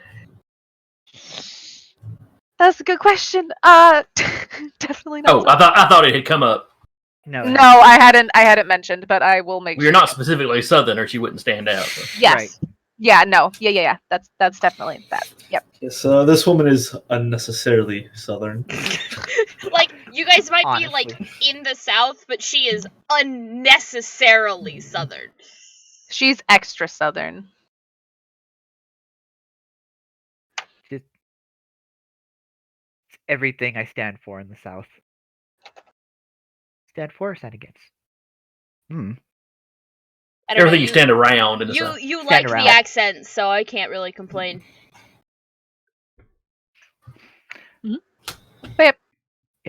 They all came in. The woman came. Southern woman came in first. Probably about. Cassie's been in town for a couple weeks. Hadn't we talked about that? Yep. So Cassie's been in town for a couple weeks. Paid up front for most of her time that's going to be here. Then it was the weird detective-looking sleuth boy. Seems a little jumpy at times. Think he's got an animal in the room? Hey man, the hotel said that the animals are covered if you so happen to bring some. And then the 4 women, the motorcycles, showed up early this morning.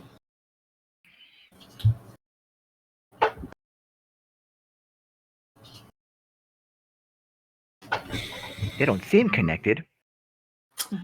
Nope. He's gonna download one of those brainstorming apps where you can connect ideals, but he's gonna use it as his yarn board, basically. Oh God. Okay. All right, so we have a nest of harpies has shown up. We've got a woman surrounded by feathers has died. Was she harpy? Did harpies do it?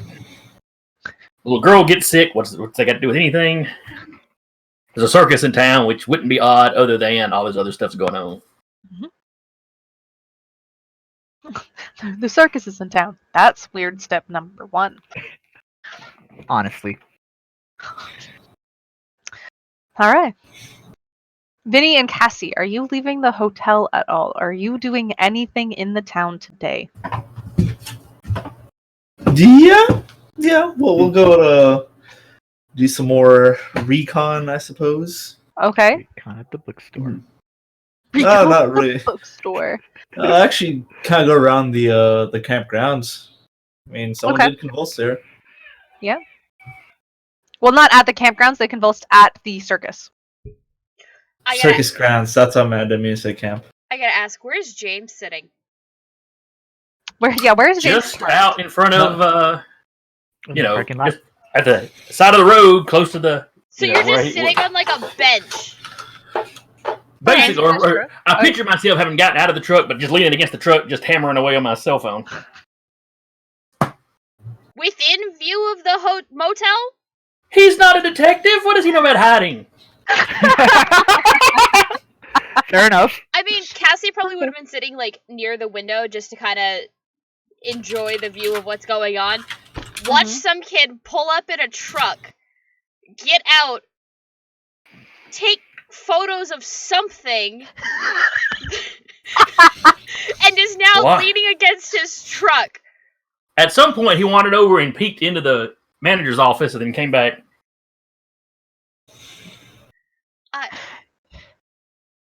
Cassie is going to put both journals into their book holsters behind her back, under her jacket, grab her keys, grab her phone, pocket that little slip of paper into the Mickey pocket of her jacket so that it doesn't get lost.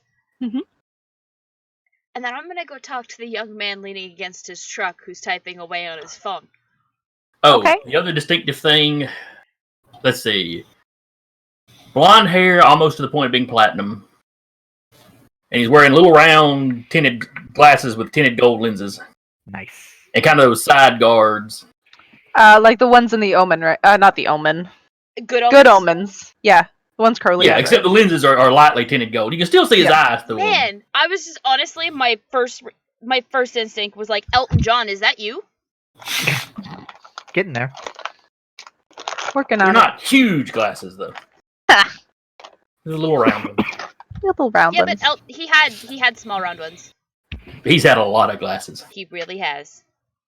Mhm. That man is Alright. amazing. Anyway, so I'm gonna go talk. Sorry, you know what, Jordy? What are you doing first since you started? I just really needed to know, like. Oh, yeah, you can keep going. I'm formulating my thoughts. Okay.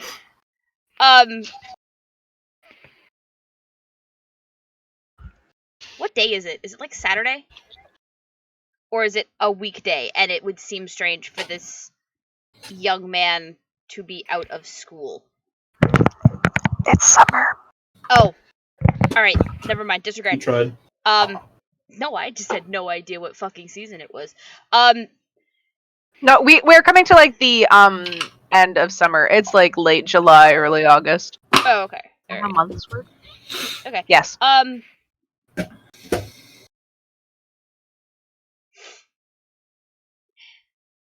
You know, can't rightly say that I've. Nope, hang on. Alright. Fuck. Well, now, I can't rightly say I've ever seen a teenager who stands outside of his truck on a wonderful summer's day, just like this, and types away on his phone in view of the motel. Well, you're not supposed to text while you're driving. Well, I mean, Turns the phone off, slides into his pocket. I'm not gonna disagree with you. That is, of course, what they made handheld devices for. But, can I ask what you were taking pictures of?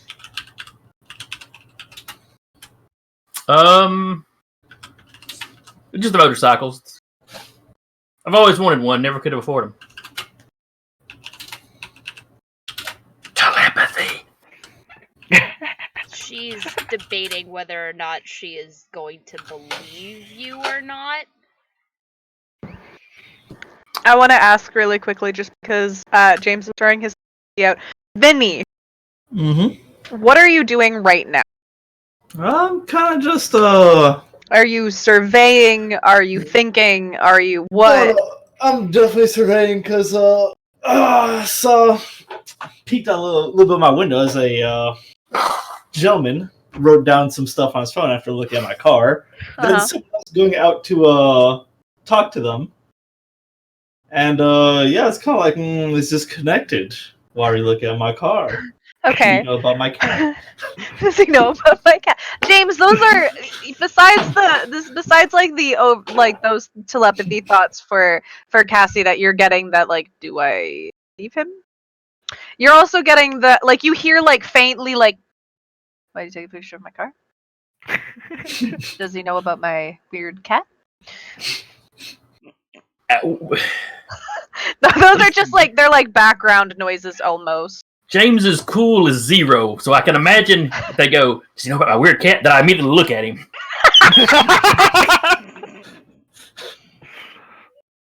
And then catch myself and look back at the woman I'm talking to. I was gonna say, and you're gonna just look away from Cassie, who is talking to you, and then she's gonna look over her shoulder at the motel again and is highly confused.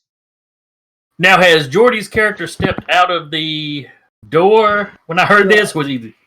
No, I'm still kind of like chilling next to the. It's got like the blinds Window? down like this. No, not the window, because what's the reception desk? Sorry, kind of like leaning against her, kind of like around. Every now and then glance over there. So you briefly see this young blonde kid, sort of not young blonde kid. He's not that young. He's old enough. He's a little kind of lanky like looking though. yeah. He like looks like towards you, and The then moment seems I to like think- quickly correct himself. The moment you're like, my weird cat, you just see like he Then look- snaps his like attention there for a second and kind of like really quickly corrects himself. The moment he looks away, he knows about my weird cat.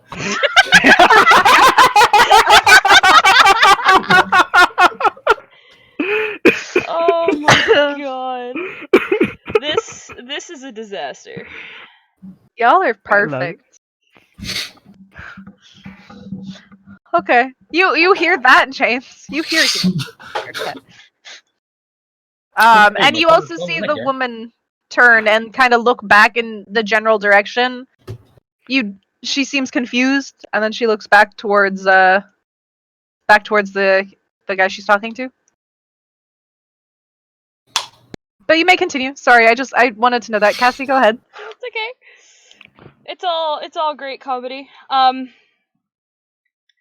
Well, not to be not to be rude, but my name is Cassie. And James, please meet you. Hold out a hand, he shakes. Yeah, she'll shake it. I gotta ask, James, do you believe in things that go bump in the night? That's Ford. She is not a subtle person. Y'all are doing great.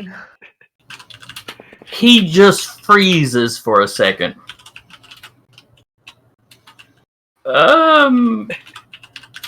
Well, I figure most stories have, some grain of truth to them.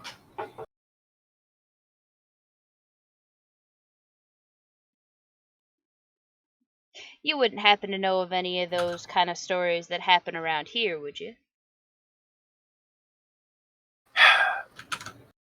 Okay, last time I got a book from the bookstore that covered local folk tales and stuff, didn't I? Mm-hmm. Yep. Wasn't there something about the woods? I believe, if I remember correctly, read some stuff on deaths of the old wood mill as well. Mm-hmm. You got some information on the people that died there, and some people. There's like some weird mumbo jumbo stuff in the forest. People have died there before. People have gone missing. That's what it was. A lot of people have gone missing in the forest and were presumed dead. Even though the forests are big, but not so big that people should go missing like that. Yeah. And the forest hasn't been known for its wildlife. Like there could be maybe some wolves, maybe some bears, but there's not a big presence here. Okay. Something ate the bears. Let's see, she had just asked me about local stuff. Mhm. Well, I know there's some stories about the woods, people going missing, stuff like that, and the old wood mill. There's been some deaths there. One real recently. Well, how recent? Did I ever hear pick up from anybody's brain when the body was found? 3 or 4 days. Well, no, actually, sorry, 2 days. It's been a couple of days. Yeah. Police have been keeping it a little quiet. I was gonna say they've been keeping that pretty quiet then, because Cassie's been here for weeks. Mm-hmm. Mm-hmm. Strolling up to them. Yeah, I'm about to say strolling up to them. Yep. It's actually there's actually a couple feathers found on that body. Out of curiosity. James and Cassie, this man walks up to you. I'm sorry. Just like, Hoomst. Hoomstedom.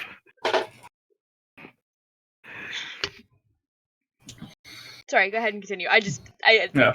He walks up. Yeah, no, there were feathers found, everybody. Hoomst. Yeah, there was a bunch of feathers found in the body. and it was a tragedy. Took a couple notes, took a couple pictures. Nothing too out of the ordinary, aside from the fact that the 5-0 here in town, they're keeping it really hush hush. Well, I Were the mean, feathers red, pink, and white? Yes, actually they were. Seems like you know a couple things. I hear rumors. so Care to share? you hear rumors. Do you have your cat with you? He kind of like just goes blank. No. I'm asking okay. out of character. Are you carrying it in your Oh yeah, bag? no, he's like in I have like the shoulder like bag, and he just chills inside the bag with like the flap down. Okay, I am focused on that bag. We just kind of stand in the way. Wait, I need you for this. It's just kind of like, don't look at my bag. Slowly. You're pretty good. Sorry, I thought I saw something move in there. That's all. No, just my books and my notes. They I don't have much in Little there. paw that Telepathy. comes through the hole and sort of just like splays out a little bit, and like it makes that like eating. Wait, no, it does the John Mulaney thing where you punch out the taillight and start waving your hand. It's I like think they're turning left. I'm still making like direct eye contact, just kind of like pushing the hand like back into the bag. It's Telepathy on whatever's in the bag. 'Cause I can see right it's a pop-up book. It's a prop. Let me see your Pop-up telepathy book. really quick. Yeah. Uh, Oh, hang on. It's not a person exactly though. no, so I it may is a have to have creature. You're not getting coherent thoughts that you can understand. You're hearing something, but it's not human. Okay. It feels have like had it. What? I'd have to have two. There's something called Tune In that I can take that lets me focus on monsters some. Yeah. So it also lets them focus on me while I'm doing it. So. Yep. Yeah. No, you would need tune in for that. Okay. Yeah. It's like incoherent. You can sort of sense where you can sense more of a feeling that it wants to go, but it also feels the need to stay with this man. But it doesn't. And I've got the sight, so I assume I can still see the aura around it and stuff. Yep. Or recognize it as a magical. Yeah. It's sort of it's a very dark grayish black aura that surrounds this little sort of cat-like thing. What sort of aura would be around your medallion, your pendant, Cassie? What do you mean by aura? Would It's a protection aura, is what it is. okay. So you sense sort of like it's light golds and blues almost around Cassie, around the pendant that Cassie is wearing. You may not see the pendant like out, but you can sort of you can get the coloring sort of aura around it. Well, if it's putting its influence on her, I would see it around her too. I see Yeah. So yeah, you can see it sort of like almost like a Sailor Moon sort of thing. It like spreads out over her body, and it's just like in light waves and shimmers. The aura around this cat it's dark grays slash like black almost. It sort of feels evil, but it doesn't really give off evil intent in a way. It feels evil, but not malevolent. Yeah.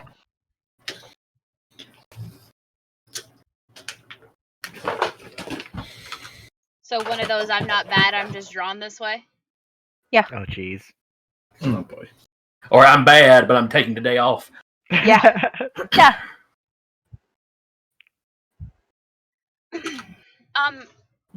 I'm sorry. Who are you?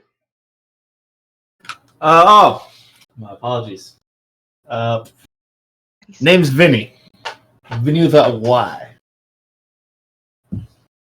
And Wait, I'm sorry. just, Did you say with or without a Y? with a Y. Oh, thank God. Vinny with a Y. Otherwise, the overlay's been wrong for 2 weeks running. Nah, it's all good.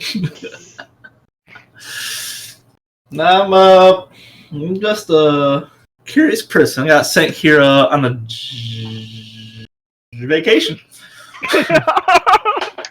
Conspicuous. So you're some kind of detective that showed up here on a job vacation That's not right as a murder has happened.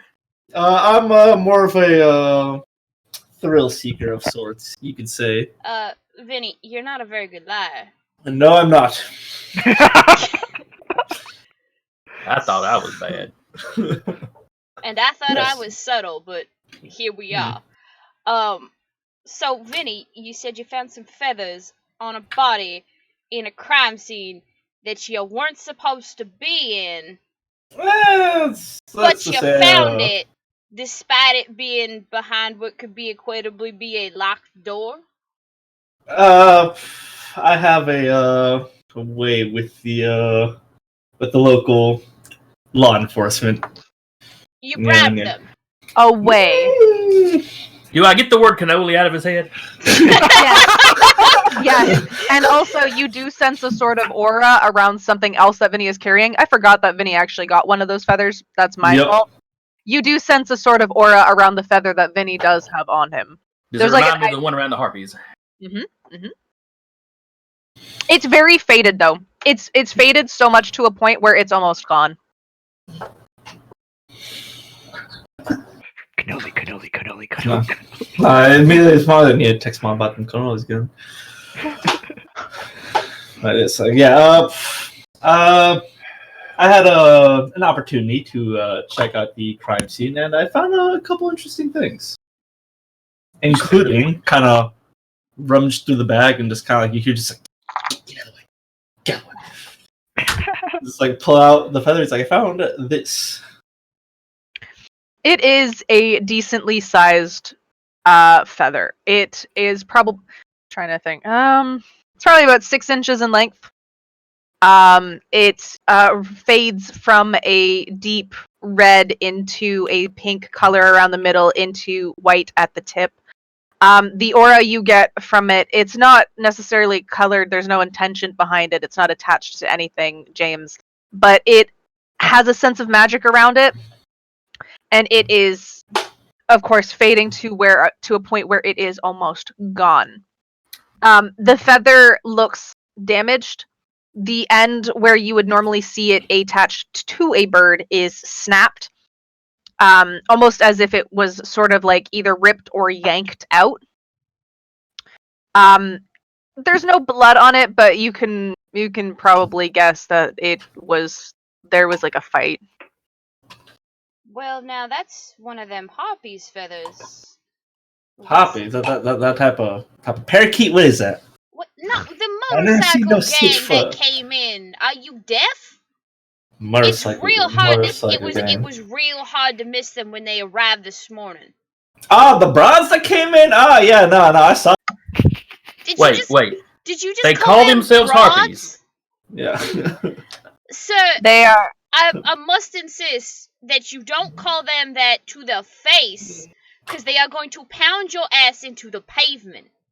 Listen, it's all good. It's all good. See, back up there in New York, we got this. I still no fight, but yes, I agree with the gentleman right here. They said that they're called the Harpies.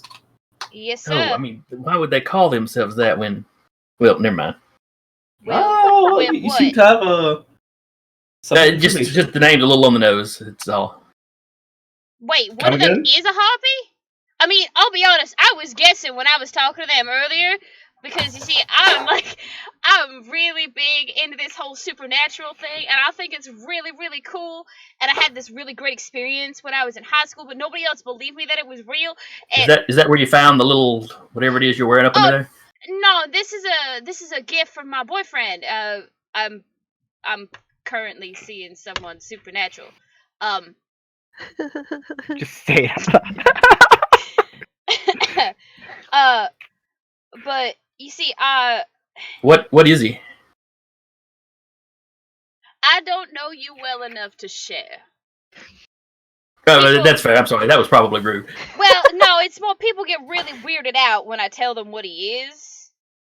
and then they start thinking I'm crazy and that he's just some weird faker, and well, that's definitely not the case. So Telepathy. He's a vampire. he's a vampire. That just doesn't seem safe. But anyway, And if I get a mental image of him, I get, oh, man, at least he doesn't sparkle. Yeah. This shit's going on, just hearing y'all go back and forth. Vinny's just kind of like, out of curiosity, do we have what he looks like? Sorry? Do we have what he looks like?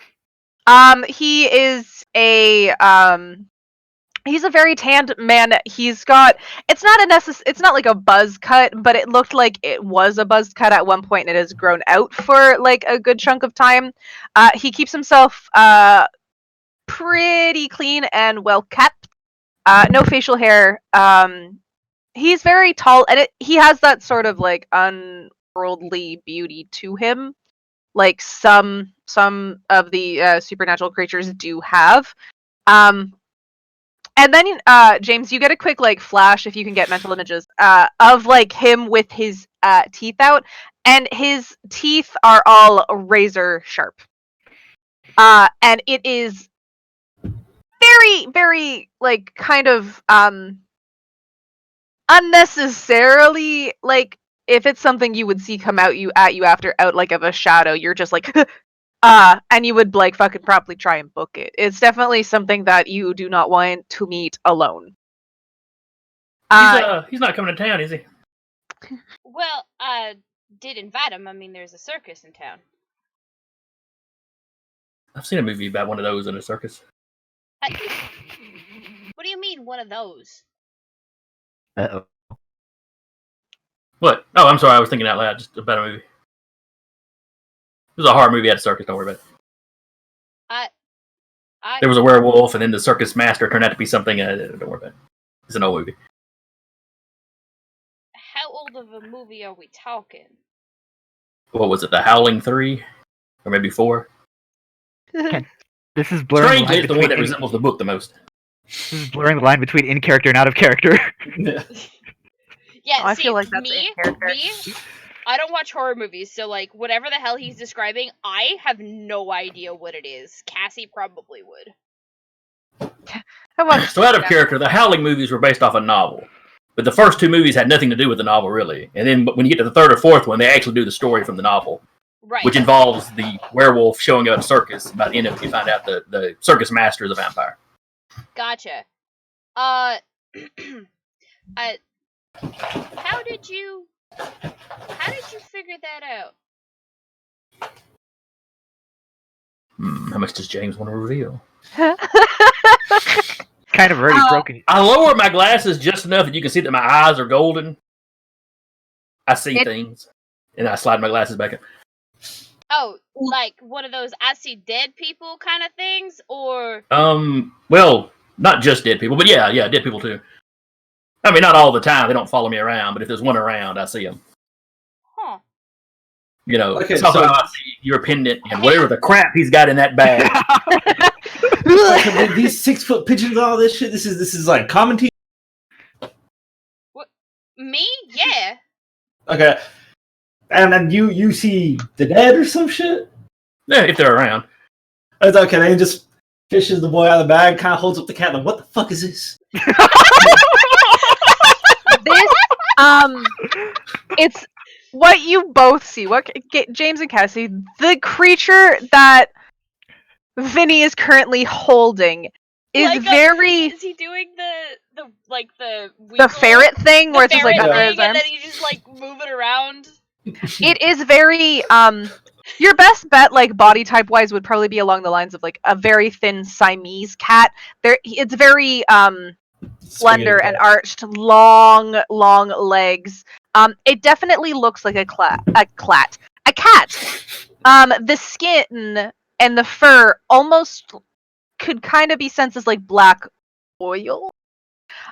It's very sleek. If you would look like when you look at it like a seal, how their fur is like very sleek and very short and very to them. That's what this looks like, but it is a solid black. It has the ears of a cat. It has the face of a cat. The only thing that is very strange besides the aura that you see is the one big eye that is directly in the center of its face. And I have never seen something like this before, Nope. ever. Nope. Well, Vinny, I wish I could say I had an answer for you, but I have never seen something like that in my life. That's clearly supernatural, right? This isn't like some genetic defect. No, this is supernatural. Well, I mean, given the size of that eye, yeah, but can I touch it?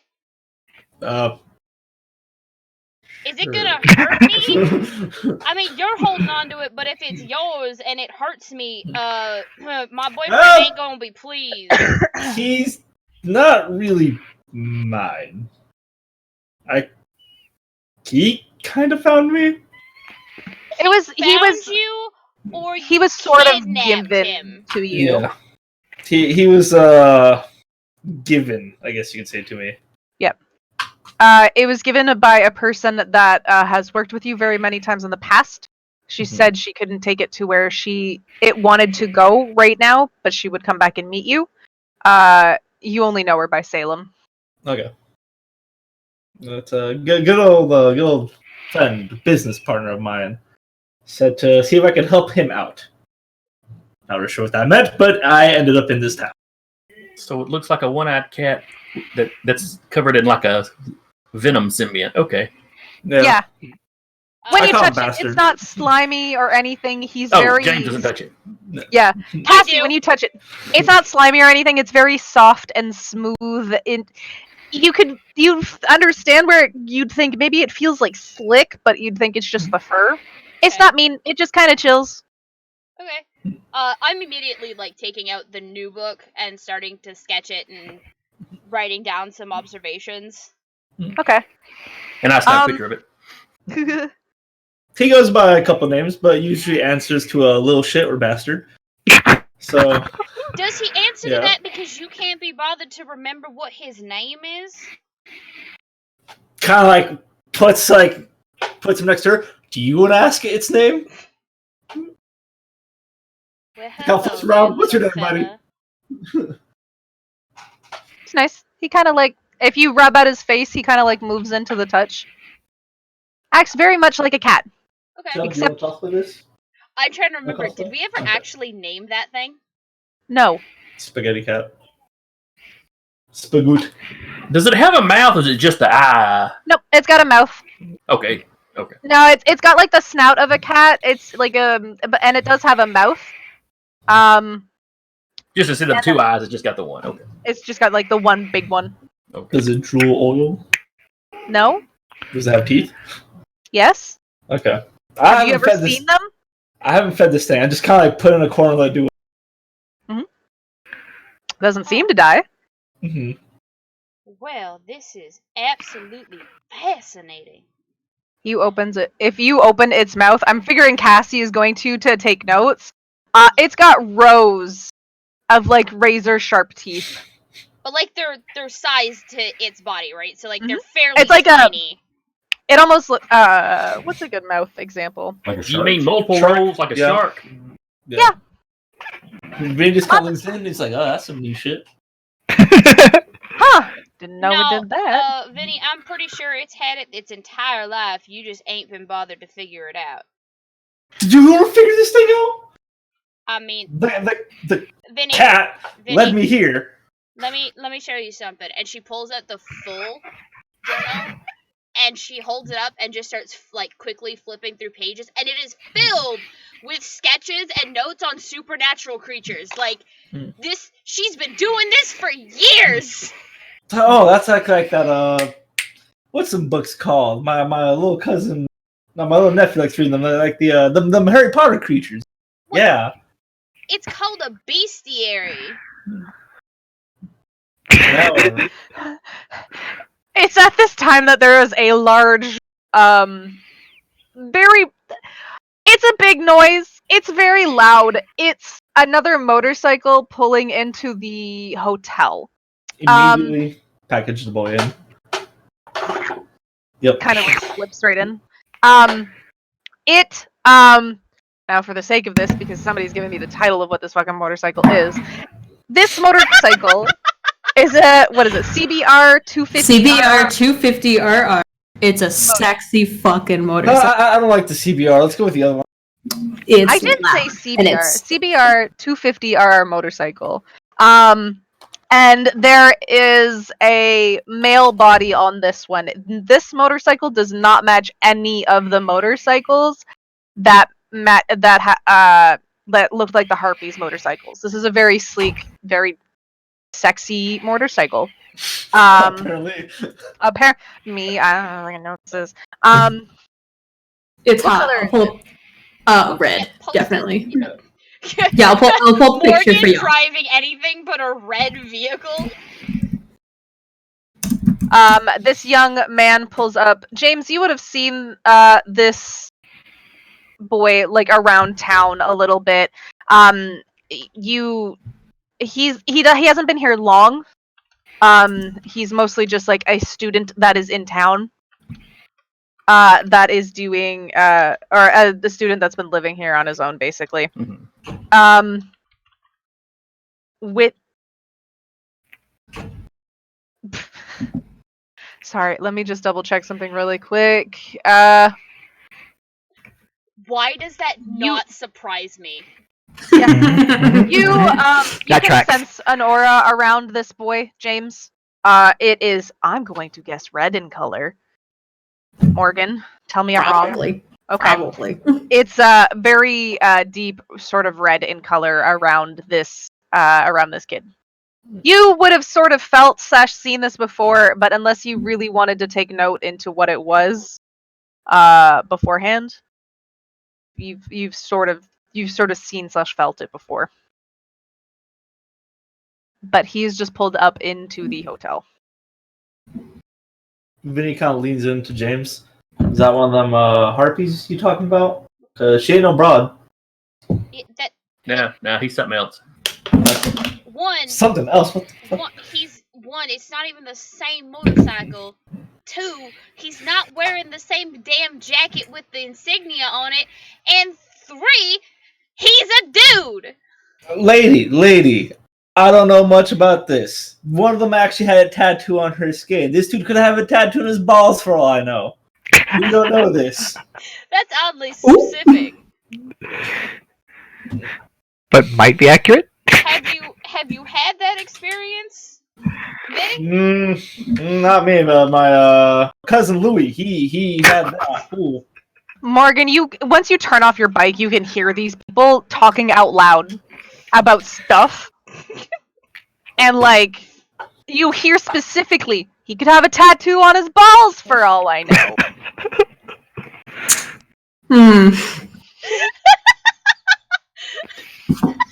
I'm sorry, I'm calling you out on that. I don't care. You said it loud enough. Jody, I'm so proud of you. Does Morgan look this way? Like curiosity? Oh yeah, he like turns and like pulls the helmet off and even does like a. Hey yo, Rico Suave, we don't want none of that here. What you doing? All right, well then I'm going to look over at him and give like a charming look, and I would love to exert my will over him. Oh shit! Oh boy. I actually have a rule against this. Hold on. Okay. Let me see. Yeah, that's The not mental laws of dominion? physics. Mental dominion. Okay. When Do you I see gaze this into- influence taking effect? I'm gonna say yes. You can't really stop it though, unless you have something specifically that kind of cuts in. But I have the when big you wagon. gaze, so mental dominion. I will quickly give a brief description just for the world out there. Mental dominion: when you gaze into a normal human's eyes. An example, Vinny. You exert your will over them. So we will be rolling plus charm. Now, when you say normal person, do the stupid count. Yes. The stupid count times 2. So you gotta no. God damn it. You have disadvantage now. So I get advantage. Yes. So You let fucked me yourself, take a Vinny. look.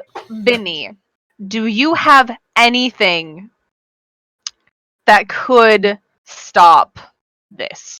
Now, let me ask you as a DM. Now, as the DM, well, wording. Does I the mean, you cat give me anything? Mystic, who helps to defend you? Okay. Let's say I literally have this cat right next to me. That is very true. But you have it in a bag. That is also true. I chill with this thing nonstop. Like I'm infused with it. Let's see.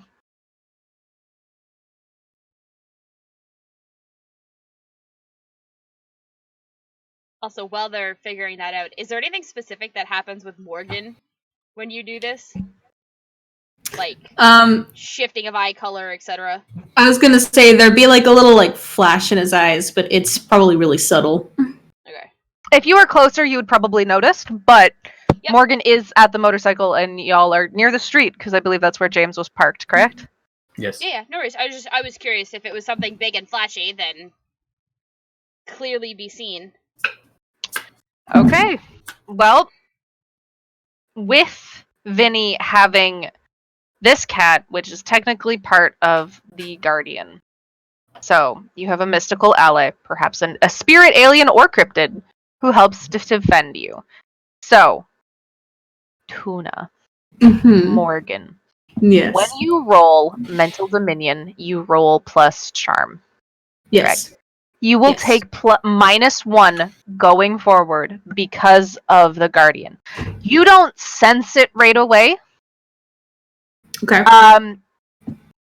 But being as the monsters, being half monster, you can kind of see, and James, you also see this, a sort of aura that comes from the bag and almost sort of starts to spread over Vinny. Okay? Cat word. If you want to go ahead and hit the dice on your charm. Okay. Sorry? Do I put in the -1 or no? Yeah, you write them, you put the minus and then 1 and then submit. Damn. Damn. Yeah, yowza. So on a 10 plus, you would hold 3. So you may spend your hold to give them an order. Regular people will follow the order, whatever it is. Hunters can choose to follow the order. So, because of the Guardian, I'm also going to say that Vinny gets the sense that this is happening. Okay? Now, Morgan, what is your order? Shh. Shush. Shush. Shush. It's okay. Vinny, you feel the strong sense to quiet down. You can see your little small boy in your bag is not thrashing, but he is definitely moving around in the bag more than he normally would. Okay. What will you do? Because there is a thing that says you can choose to follow the orders or not. This is just saying to quiet down a little bit. You feel a very, very, very strong sense to quiet down. And like Morgan's making direct eye contact with. Yep. Correct? Yeah. Mm-hmm. So I know this is not natural. This is definitely not natural. And actually, you know what? 1 minute. So, because it is a 12, it's literally, I think it is a perfect roll. Almost. Very, very, very close. Even with a minus. Was that a -1 that you put? Yes. Yeah, I have a +2 on charm. Perfect. Okay. Perfect. You start to sort of just feel this calmness to you. And you're, what was it, Ricardo? Is that what you said? What did you yell out at Morgan? Oh no, Fabio. Did you say Fabio? I thought I heard It Ricardo. was like for Rico some reason. Suave or something like that. Oh, It was Rico Suave. Rico Suave. Rico There you Suave. go. You're Definitely not Fabio. Oh, it's definitely not Fabio. Your Rico Suave comment, you're like, what? And you just start to really just, you're gonna quiet down a little bit. You may want to stand your ground, but your words kind of, you lose them a little bit. It was You can mark experience though. Wait, me or Tuna? You? Okay. Nope, you. Hey. Oh, So what you get for choosing to let it take effect. If it was something a little bit lower, I would have fought it a little bit more. That is one of the best rolls that you can get, though. You still feel this sense to want to fight it, but it's one of those things where you're like, I'm just gonna be quiet now, I guess. You definitely know that it happened, though. You definitely know that something influenced you more than it normally would to stop and quiet you back down. James, you notice it. Very much so. Even to a point where when the magic that comes from this new contender just by the motorcycle, you can kind of see this sort of invisible wings that come from his back. Does Morgan have a tail? He does. Form? It's hidden though. He tucks it away. It's Does definitely it have a little spade shape at the end, kind of your classic devil? Yeah. The wings are actually like below his clothing. Like the vest keeps him covered, but if he were to remove it, they would. Oh no, you would have been taught magic that you have a human form and a monstrous form. Got it. So this is magic where you are definitely able to hide this form. Cool. You're also able to hide the horns if so desired, but if that's something you want to keep out, you can keep them out. And your hair can easily cover them, kind of thing. But you can see when the magic spreads, you can see the sort of invisible outline of wings and a tail on this person. They do not match the harpies from earlier. It's like wings out the back, angel demon style, not. Are they like leather sort of demon wings? Leather demon, yeah. Like daddy. Like daddy. Mm-hmm. So yeah, think like I don't know, vampire. Well, like demon wings. I'm saying vampire. He's not a vampire, but they're big demon wings. How bad does James freak out? So, would I have seen that aura around this person before, or did I just sense there's something weird about him? Yeah, you would have seen this sort of like red aura, but unless you are really wanting to focus on everybody's sort of aura to see if there's something that is not human, you definitely would have not seen this before.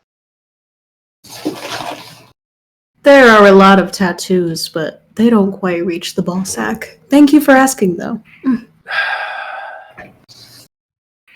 I hate to initiate player-on-player combat, but James is going to freak the fuck out. Oh no. James literally goes, "Oh, it's the fucking devil!" And I use the big whammy. I am not. The big. Thank you for the compliment, though. Let's see. So the big whammy, I can use my powers to kick some ass. It's weird. I roll weird instead of tough. Yeah. It does 2 harm. It's relatively close. Got to be relatively close to him. It's obvious, so I don't know if my eyes flare up or if there's an aura around my head. Yeah. And it ignores armor. How does this happen? When you use the big whammy, do you like push outward? Like, do you just like push the sort of aura from your body? Do you like lift your hands up and sort of push out? I'll say it's kind of visual. You see, even with the glasses on, you can see light kind of flare up around the eyes. Okay. And then maybe almost like a heat distortion kind of launch out from his forehead. Okay. Like Cyclops. It's a mental attack. It's kind of an attack with the telepathy kind of thing. Okay. You can go ahead and roll to kick some ass. Morgan, you will be taking a little bit of damage. You definitely see this coming. Okay. You see the way his eyes flash up. Actually, everyone around him sees the way his eyes flash up. It's a noticeable thing all of a sudden. Cassie, you are right next to him. Does this energy give off a heat? James. Does it give off like a sense of like cold? Does it give off a sense of heat? Does it kind of, will it push everybody back, like just from you a little bit kind of thing? It's all mental. I would say that if you're standing close enough to it, you'd feel it's sort of a mental vibration. It's something that gets your attention, but doesn't really feel like anything. Oh, we lost Molly on It's like cam. you just kind of feel a shudder. Yeah. Okay. So, Cassie, it's almost like your brain tingles a little bit. Cassie and Vinny, your brains tingle a little bit as you turn to look at James. His eyes flashing up. You can almost see the energy kind of like pushing off of him as something gets shot directly towards this new contender at the motorcycle. You're not sure what's happening. You hear suddenly, "Oh, it's the devil!" And then this happens. Whoa. Morgan. I'm squeezing my small boy. You just got like the book bag up to your chest. Help me. So Morgan, you Yeah.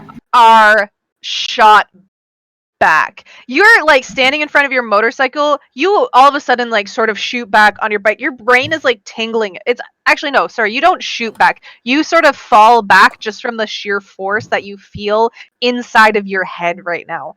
You hear ringing almost. Your eyes are blurry and watering up from like it almost feels like as if it's like a really, really bad headache in a way kind of sense. You fall back into your pike. You are going to take 2 damage. I do not know if, and actually it doesn't matter. This ignores armor. Mhm. You're going to take 2 damage. It feels like you've done a massive workout. Like your whole body now is sore. Okay. Now, normally when it comes to taking damage, you've taken 2 damage. You can take only a certain amount of damage. This sort of damage, I'm going to say, doesn't it physically limits you, but it's not like a broken arm or a broken leg or anything like that. You fall over your bike, you get a little dirty, you get a little like scratched up. Your bike's on its side now, but you've fallen back kind of thing onto your bike. You're also on the ground, on like laying flat on your back. Your Alright. body is aching and sore. You've got a massive headache just ringing through your skull.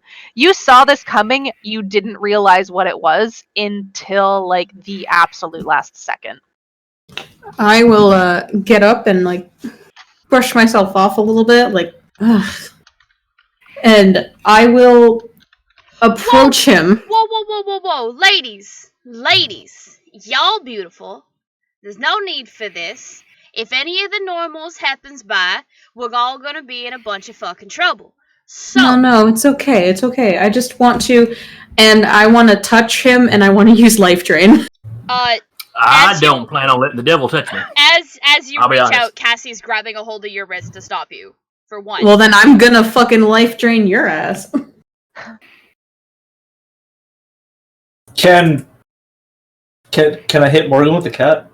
Oh my god. Yeet the cat. What is this? Fuck a cat. Okay. Yeah, that's basically what this is turning. We're Hold going to play nicely. Okay? I didn't come here to cause any sort of trouble. But you're causing trouble. I don't like that. So this jewelry only protects you from hypnosis. Cool. Yep. That doesn't matter. James, okay, you're fine. Vinny, you want to throw the cat? If This is so. things are getting out of hand, the cat's like the ultimate weapon, pretty much. But is Vinny's first reaction to always The man, okay. I understand that the man he's only dealt with this psychological cat. There's 2 people who are just like, oh yeah, no, I mean, harpies are a real thing. I can see the dead people. That's the devil that's been mind controlling me, or something. Okay, that's understandable. So it's kind of like, I'm overwhelmed. Have a cat. Have a cat. Perfect. Might as well beat the interdimensional thing with my own interdimensional thing. You know, Yeah. honestly, that sounds like a logical reaction to me. Yeah. I don't know what you are, I don't know what this is, but my people beat you. They come together and make a portal. Okay. The life drain will still go off. Cassie, you are reaching up to touch Morgan to stop him from touching James. James, you are like backing up, I'm going to guess.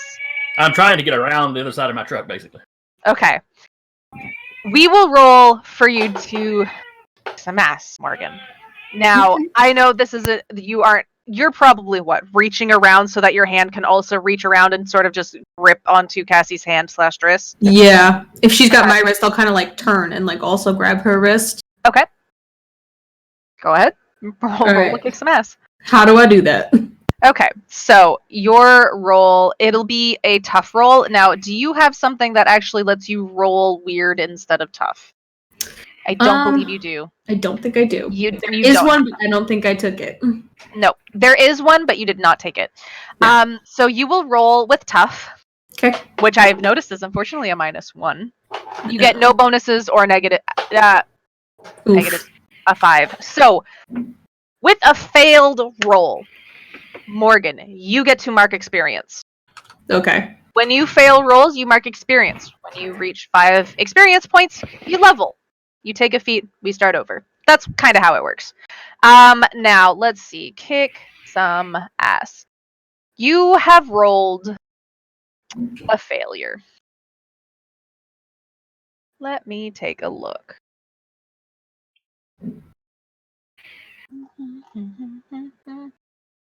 Doesn't say anything happens. Nope, it doesn't. But Morgan, you go to twist your hand. You realize, like, there's something on this woman that's kind of protecting her from this. Now, I know the necklace is just to protect from hypnosis. We've looked at this. That's what it is. But maybe it's just the hit you took that is really kind of racking your brain, and you're just not hitting it right. You're trying to life drain. It is just not working. You've got your grip on this woman. The worst damage you're going to do is maybe twisting her wrist at this point. Like, just a little bit to where she's sore the next couple hours. But Now- your Go ahead. life drain does not go off.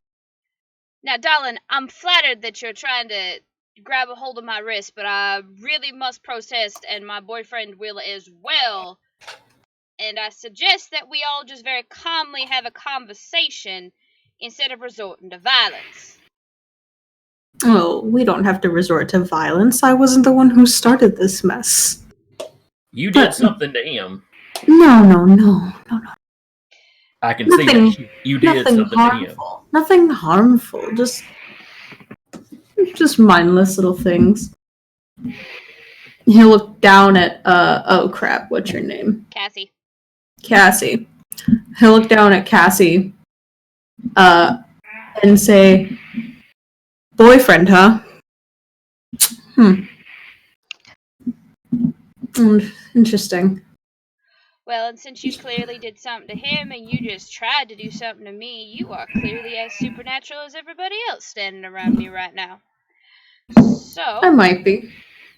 Except for that guy. you don't mind, I would like to take this conversation somewhere where we're not in the middle of the road and random people seeing this happen aren't wondering how the hell somebody of your stature with your experience on that bike somehow wound up flat on his ass on the other side. To the bookstore. There is a brief moment where you, like, it's a very soft, like, you hear the little bell as a door open, and you see, like, the book as you turn to look. The desk boy has, like, come out the door and is like, "Is everything good? Yes, Do I gotta sir. make a call?" No, sir. Everything is all right. Everything's fine. Might I ask you a question, young lady? Ask Do you me a have- question. Absolutely. Do you have any supernatural in you? Me? Oh I no. mean, Good God. not right now. I Right at this wish, moment? But I mean, Would you like some? And I will cast mental dominion on her. Oh Try. no. it's Fucking not gonna damn work. it. That It- one won't it- work. For sure. So you try to force your will over them. Unfortunately, the necklace that she is wearing, your mental dominion is not very, like, it's hypnotic. It's basically hypnotic. It does not go off on her. I'm very sorry. I will not let you roll for that. So But It was a great line too. It was perfect. it really was, and It I really was. appreciate I you to knew fucking it was- pieces for it.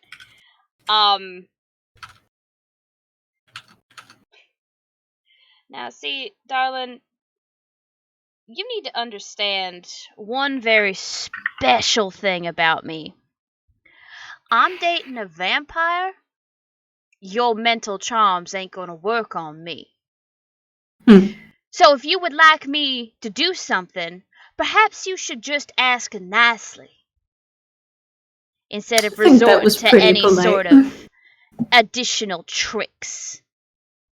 I think that was pretty polite. Oh, your question was polite. It was the use of magic that I have caused to have a problem with.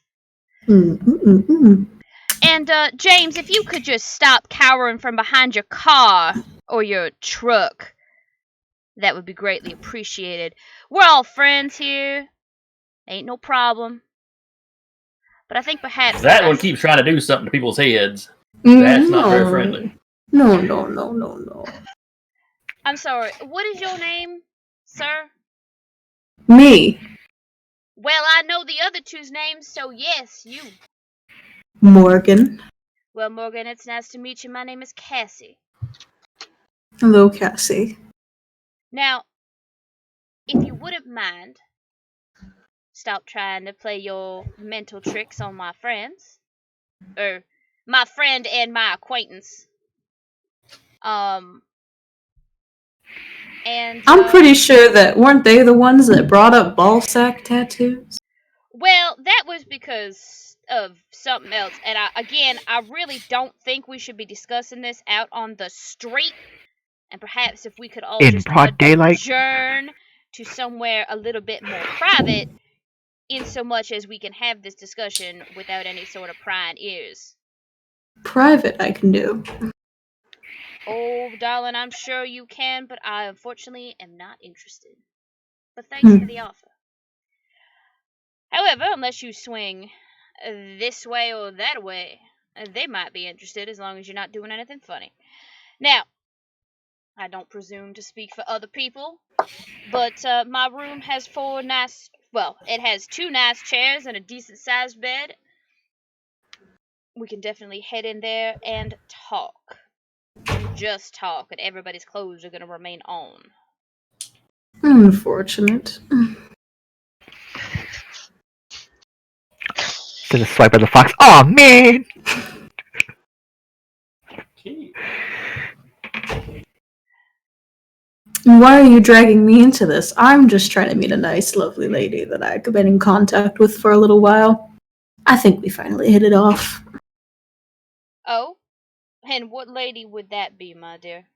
Just a lady that lives in town. Nobody important. And you came out to the motel to meet with her? Yeah. I'll What's be fishy honest. about that? I'll be honest, that sounds like she's cheating on her husband to be with you. Or maybe just her partner. I don't judge. Also, try Let not me to ask you assume. something, unholy hellspawn here. This lady friend of yours, does she like feathers? I don't believe so. Alright. On your? Guess I don't. Wow. How long have you been in town? Not long. I'm a student. Just got an apartment recently.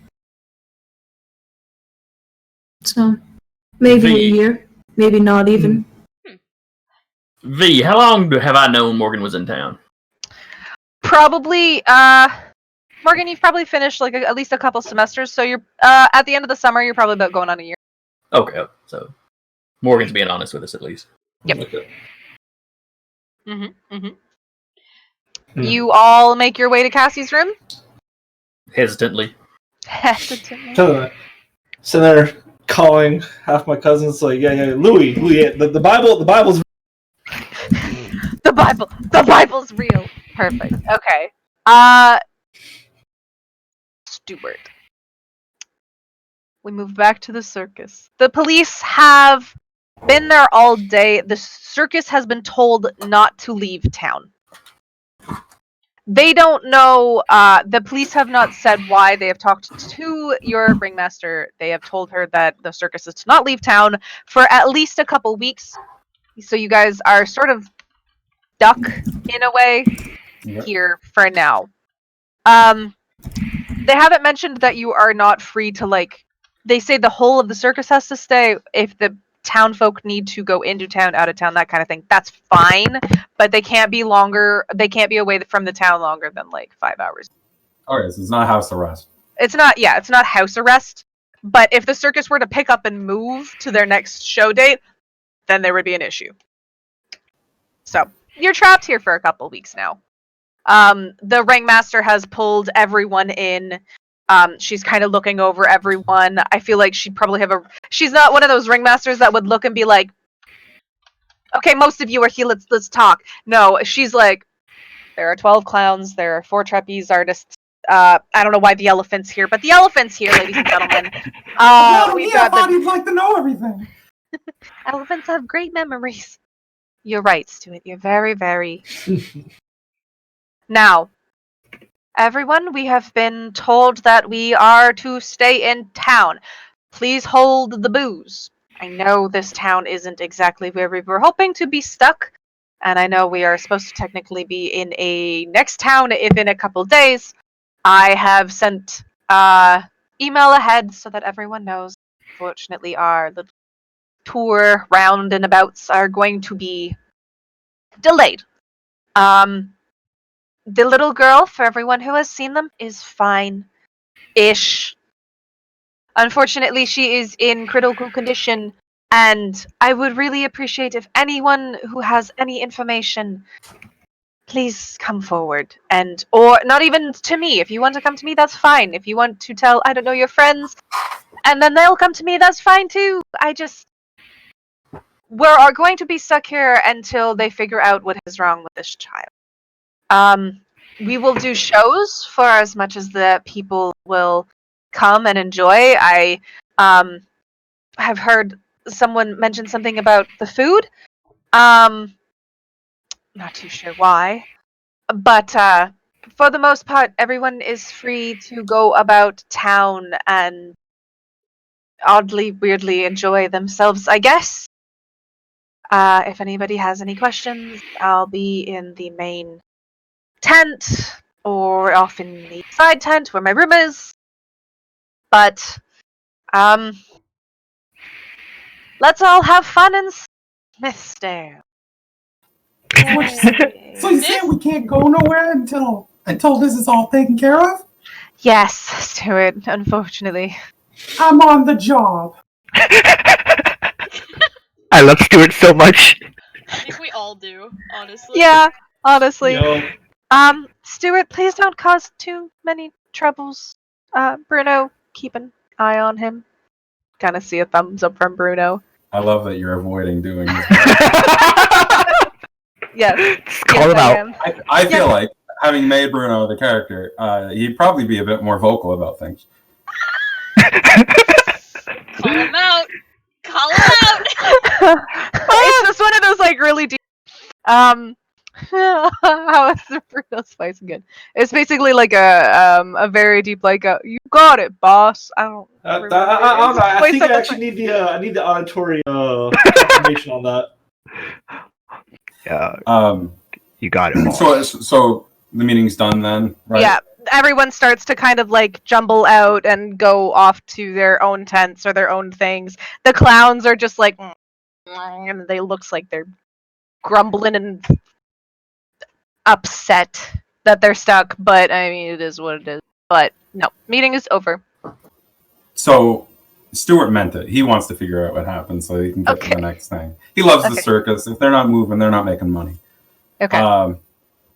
So he's gonna go and check under the I don't know what you call them, not bleachers, but this like they're basically like bleachers, they're like you know? bleachers almost. Because Yeah. he wants to see if he can find anything. Yeah. So you're going to where she was sitting? Under where she was sitting. He goes under there all the time, finds spare change, food sometimes. That's a solid piece of gum. That's a big pretzel. Hey, Jackpot. you know. Who This is buys why a he knows pretzel about and the then loses recycled it? popcorn. It's him picking up It's the all pieces. him! It is. He got one of those little squeeze grabbers. He's got a squeeze grabber. He's got a tiny little broom and whatever those things. Those those like salt. What you'd think is salt Peppers. chunks are just like, or what you pebbles. could consider like weird pepper is just for dirt. Yeah. Oh, that's great. All right. So It's real I'm never gonna eat popcorn at a circus again. I will say, like on behalf of the Dire Bear name right now, this circus isn't real. This is not based off of anything real. This is not based off. Oh, this I heard circus is not the based- circus isn't real, and I'm like, no, circus is a real thing. I definitely went to Ringling Brothers one time.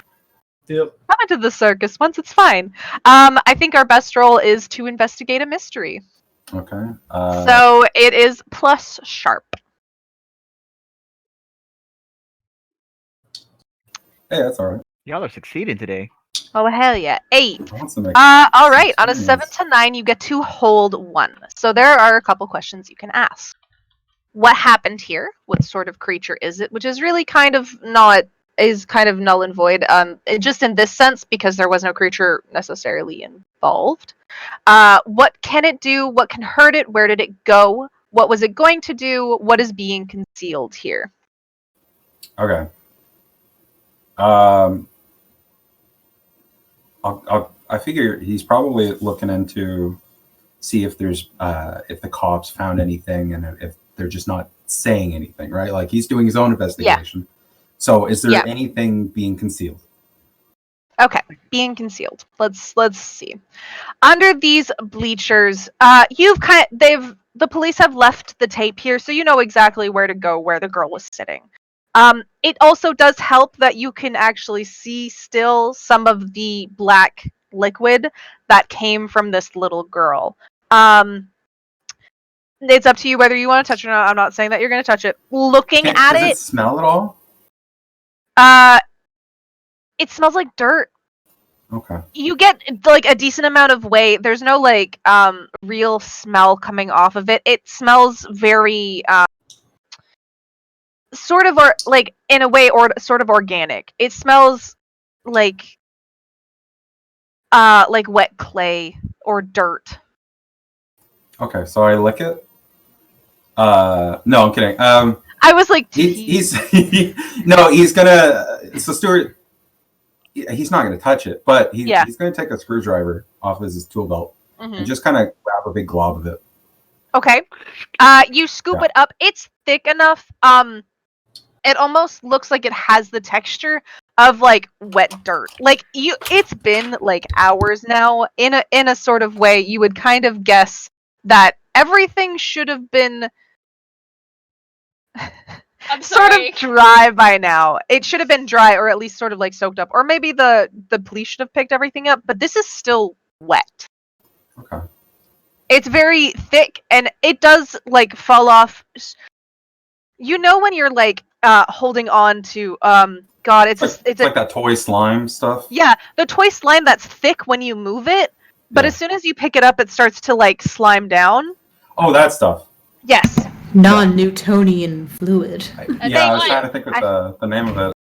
I couldn't remember for the life of me, but you got it, so that's fine. Solid, and then as soon as you start like being slow with it, it'll start like melting and dripping down your hands. Okay. Is he down your hands? He's not able to keep anything on like the screwdriver or anything. There's like a little bit of leftover substance, but the chunk that you initially picked up with it has definitely liquided off of it. Slooped off. Yep. Okay. Whatever sloop means. But so okay. Oh, see, so Stuart obviously doesn't know what the hell he's looking at. He's going to take it into town. Okay. And try and find someone that does know what it is. Maybe he'll hit up that nice bookstore. And then maybe they got a book that knows something, right? That knows something. Okay. Yeah. I feel like he should find a container for it first, because I feel like he's gonna walk around with it with the screwdriver just out in front of him the whole time.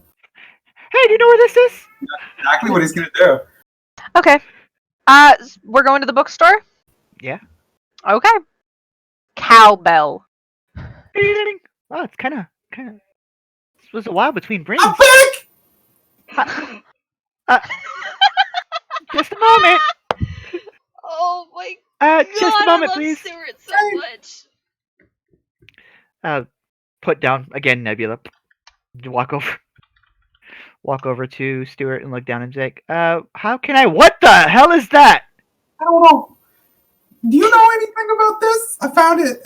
It was the thing. Have you heard about this girl? That's from the circus. Yeah. I was there.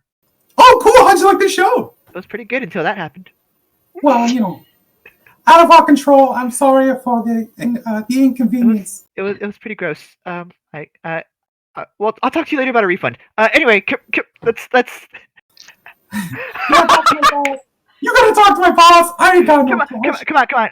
I'm gonna go find a table to like put it down. I'm not even looking for a book. Get a table, put it down. Put the screwdriver here in the middle. Okay. And just puts it there. It's dirty, and then there's that black slime on it. Okay. You mind giving me a hand with this? And Journey is gonna put like some like not candles or incense or anything, but just like some little things around it. Okay. Some just make more light, or Yeah, No. more light. Yeah. Okay. Yeah. Hey, from Stuart's point of view, that's what it is. And just kind of like turn them all on. Mm-hmm. Turn off all the lights in the store. And just kind of like look at it in a sec, and just kind of like, I would like to investigate this. That's why I asked for his help. Oh yeah. Okay. Okay, So I'm gonna help you then, but Yeah. Just, what do you know about it? well, I found it on the ground, Okay. and it came from a little girl, and Okay. it's black. Okay. And that's it. Yeah. Okay. Would that Okay. be sufficient enough to count as a help? Yes. Well, with Okay. you know what, with Stuart there, you can kind of he may not be overly helpful, but I will let him roll a help out roll. Okay.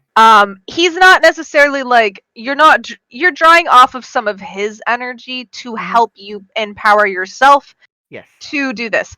What I'm getting from this is you are using forensic divination. Yes. Perfect. Wow, Sorry? I brought it to the right place. Okay, so I will let you roll plus cool, Stuart, to see if you can help out first. I cannot. Yikes. You can mark experience because that is a failed roll. No. So, Stuart, Jarnia, you are trying to pull off some of the energy from Stuart, and it's just like he's excited. You can feel the energy, but it's not energy that's helping you. It's just he's more like excited to figure out what's going on. Hold, Stuart, hold on a sec. No, I gotta know. I know. Just You gotta too. my hands are gonna start glowing like bluish. Please, Okay. chill. All right. That's a mighty Well, cool trick you got. Just okay, and then I'm gonna just investigate the mystery. roll investigate a mystery. So, plus sharp.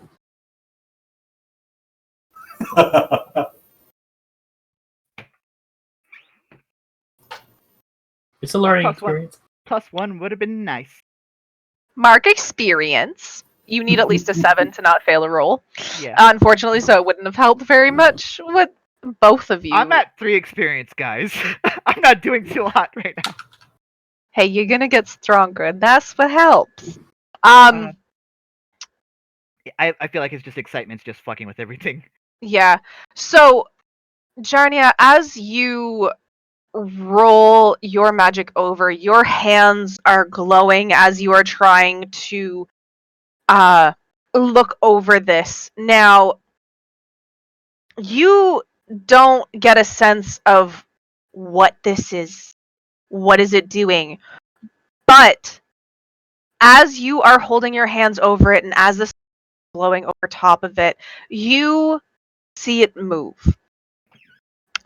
It kind of ripples, almost as if like a drop of water had like dropped into a large puddle, and you can see it sort of coiling around this screwdriver, and it is coming to life slowly but surely, and within a moment it quickly snaps away. That black liquid that was on that screwdriver is gone. It's almost as if it had fizzled out of existence. Well, It had disappeared right before your eyes. Stuart, you're looking at your screwdriver. This is the cleanest you've ever seen your screwdriver. The black What the hell just happened? I don't know. The black liquid is gone. I was going to try to freeze it before it did anything. You failed, I'm sorry. No. It's okay. As it disappears, the view phases towards the hospital. we see the little girl that is on the bed, black sort of fixing at the corner of her lips, is starting to it almost looks like it's rolling back into her.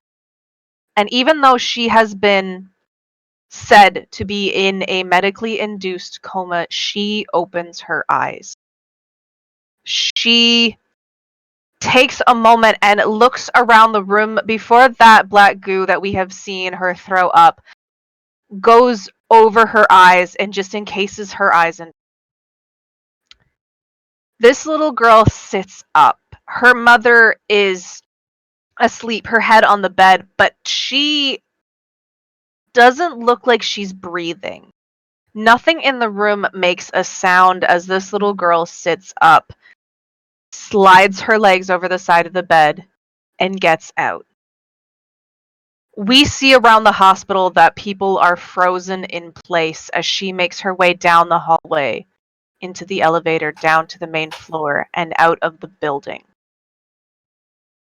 Time unfreezes. The mother comes awake. She's panicking. She's screaming for the doctors and the nurses as she's looking for her daughter. The husband, who wasn't far, maybe getting coffee, runs back towards everyone and is really unsure of what's happening. The brother, who is sitting across the hallway in the chair, is he's shaking. He swears on his mind that, like, in himself, that he saw her sit up. And then the next thing he knew, she was gone. And that's where we're ending it for the night. Nani. Of course, everyone who is able to join us tonight for Monster of the Week, thank you for joining us. We know we had a long break in between the first and now the second session. I promise it'll never happen again. Hopefully. Remember, sometimes, even though you want to play a game, life can get in the way, and it is important to take the time to do what you gotta do. Of course, we need to thank our sponsors, D&D Beyond. Even though we don't use it this game, it is still an excellent resource for D&D. You see us use it on Mondays. You'll see us use it tomorrow for our new game where we are starting up Descent into Avernus with some familiar faces, and of course, our DM, who, if I look at the screen, where is she? She's down and to my left? Right? Yeah, no, right there. On the screen, she's down and to the left if you're looking at Twitch. Of course, if you're in the Huntsville, Alabama area, we do have Cap, who DMs at, why do I forget the Lucky Dice name? Cafe. Thank you. I found my notes. Of course, if you've missed episodes, you want to see what happened last time and then catch up on what happened tonight, we do have a YouTube, and of course, we do have a Patreon if you got a couple extra bucks and want to throw it our way.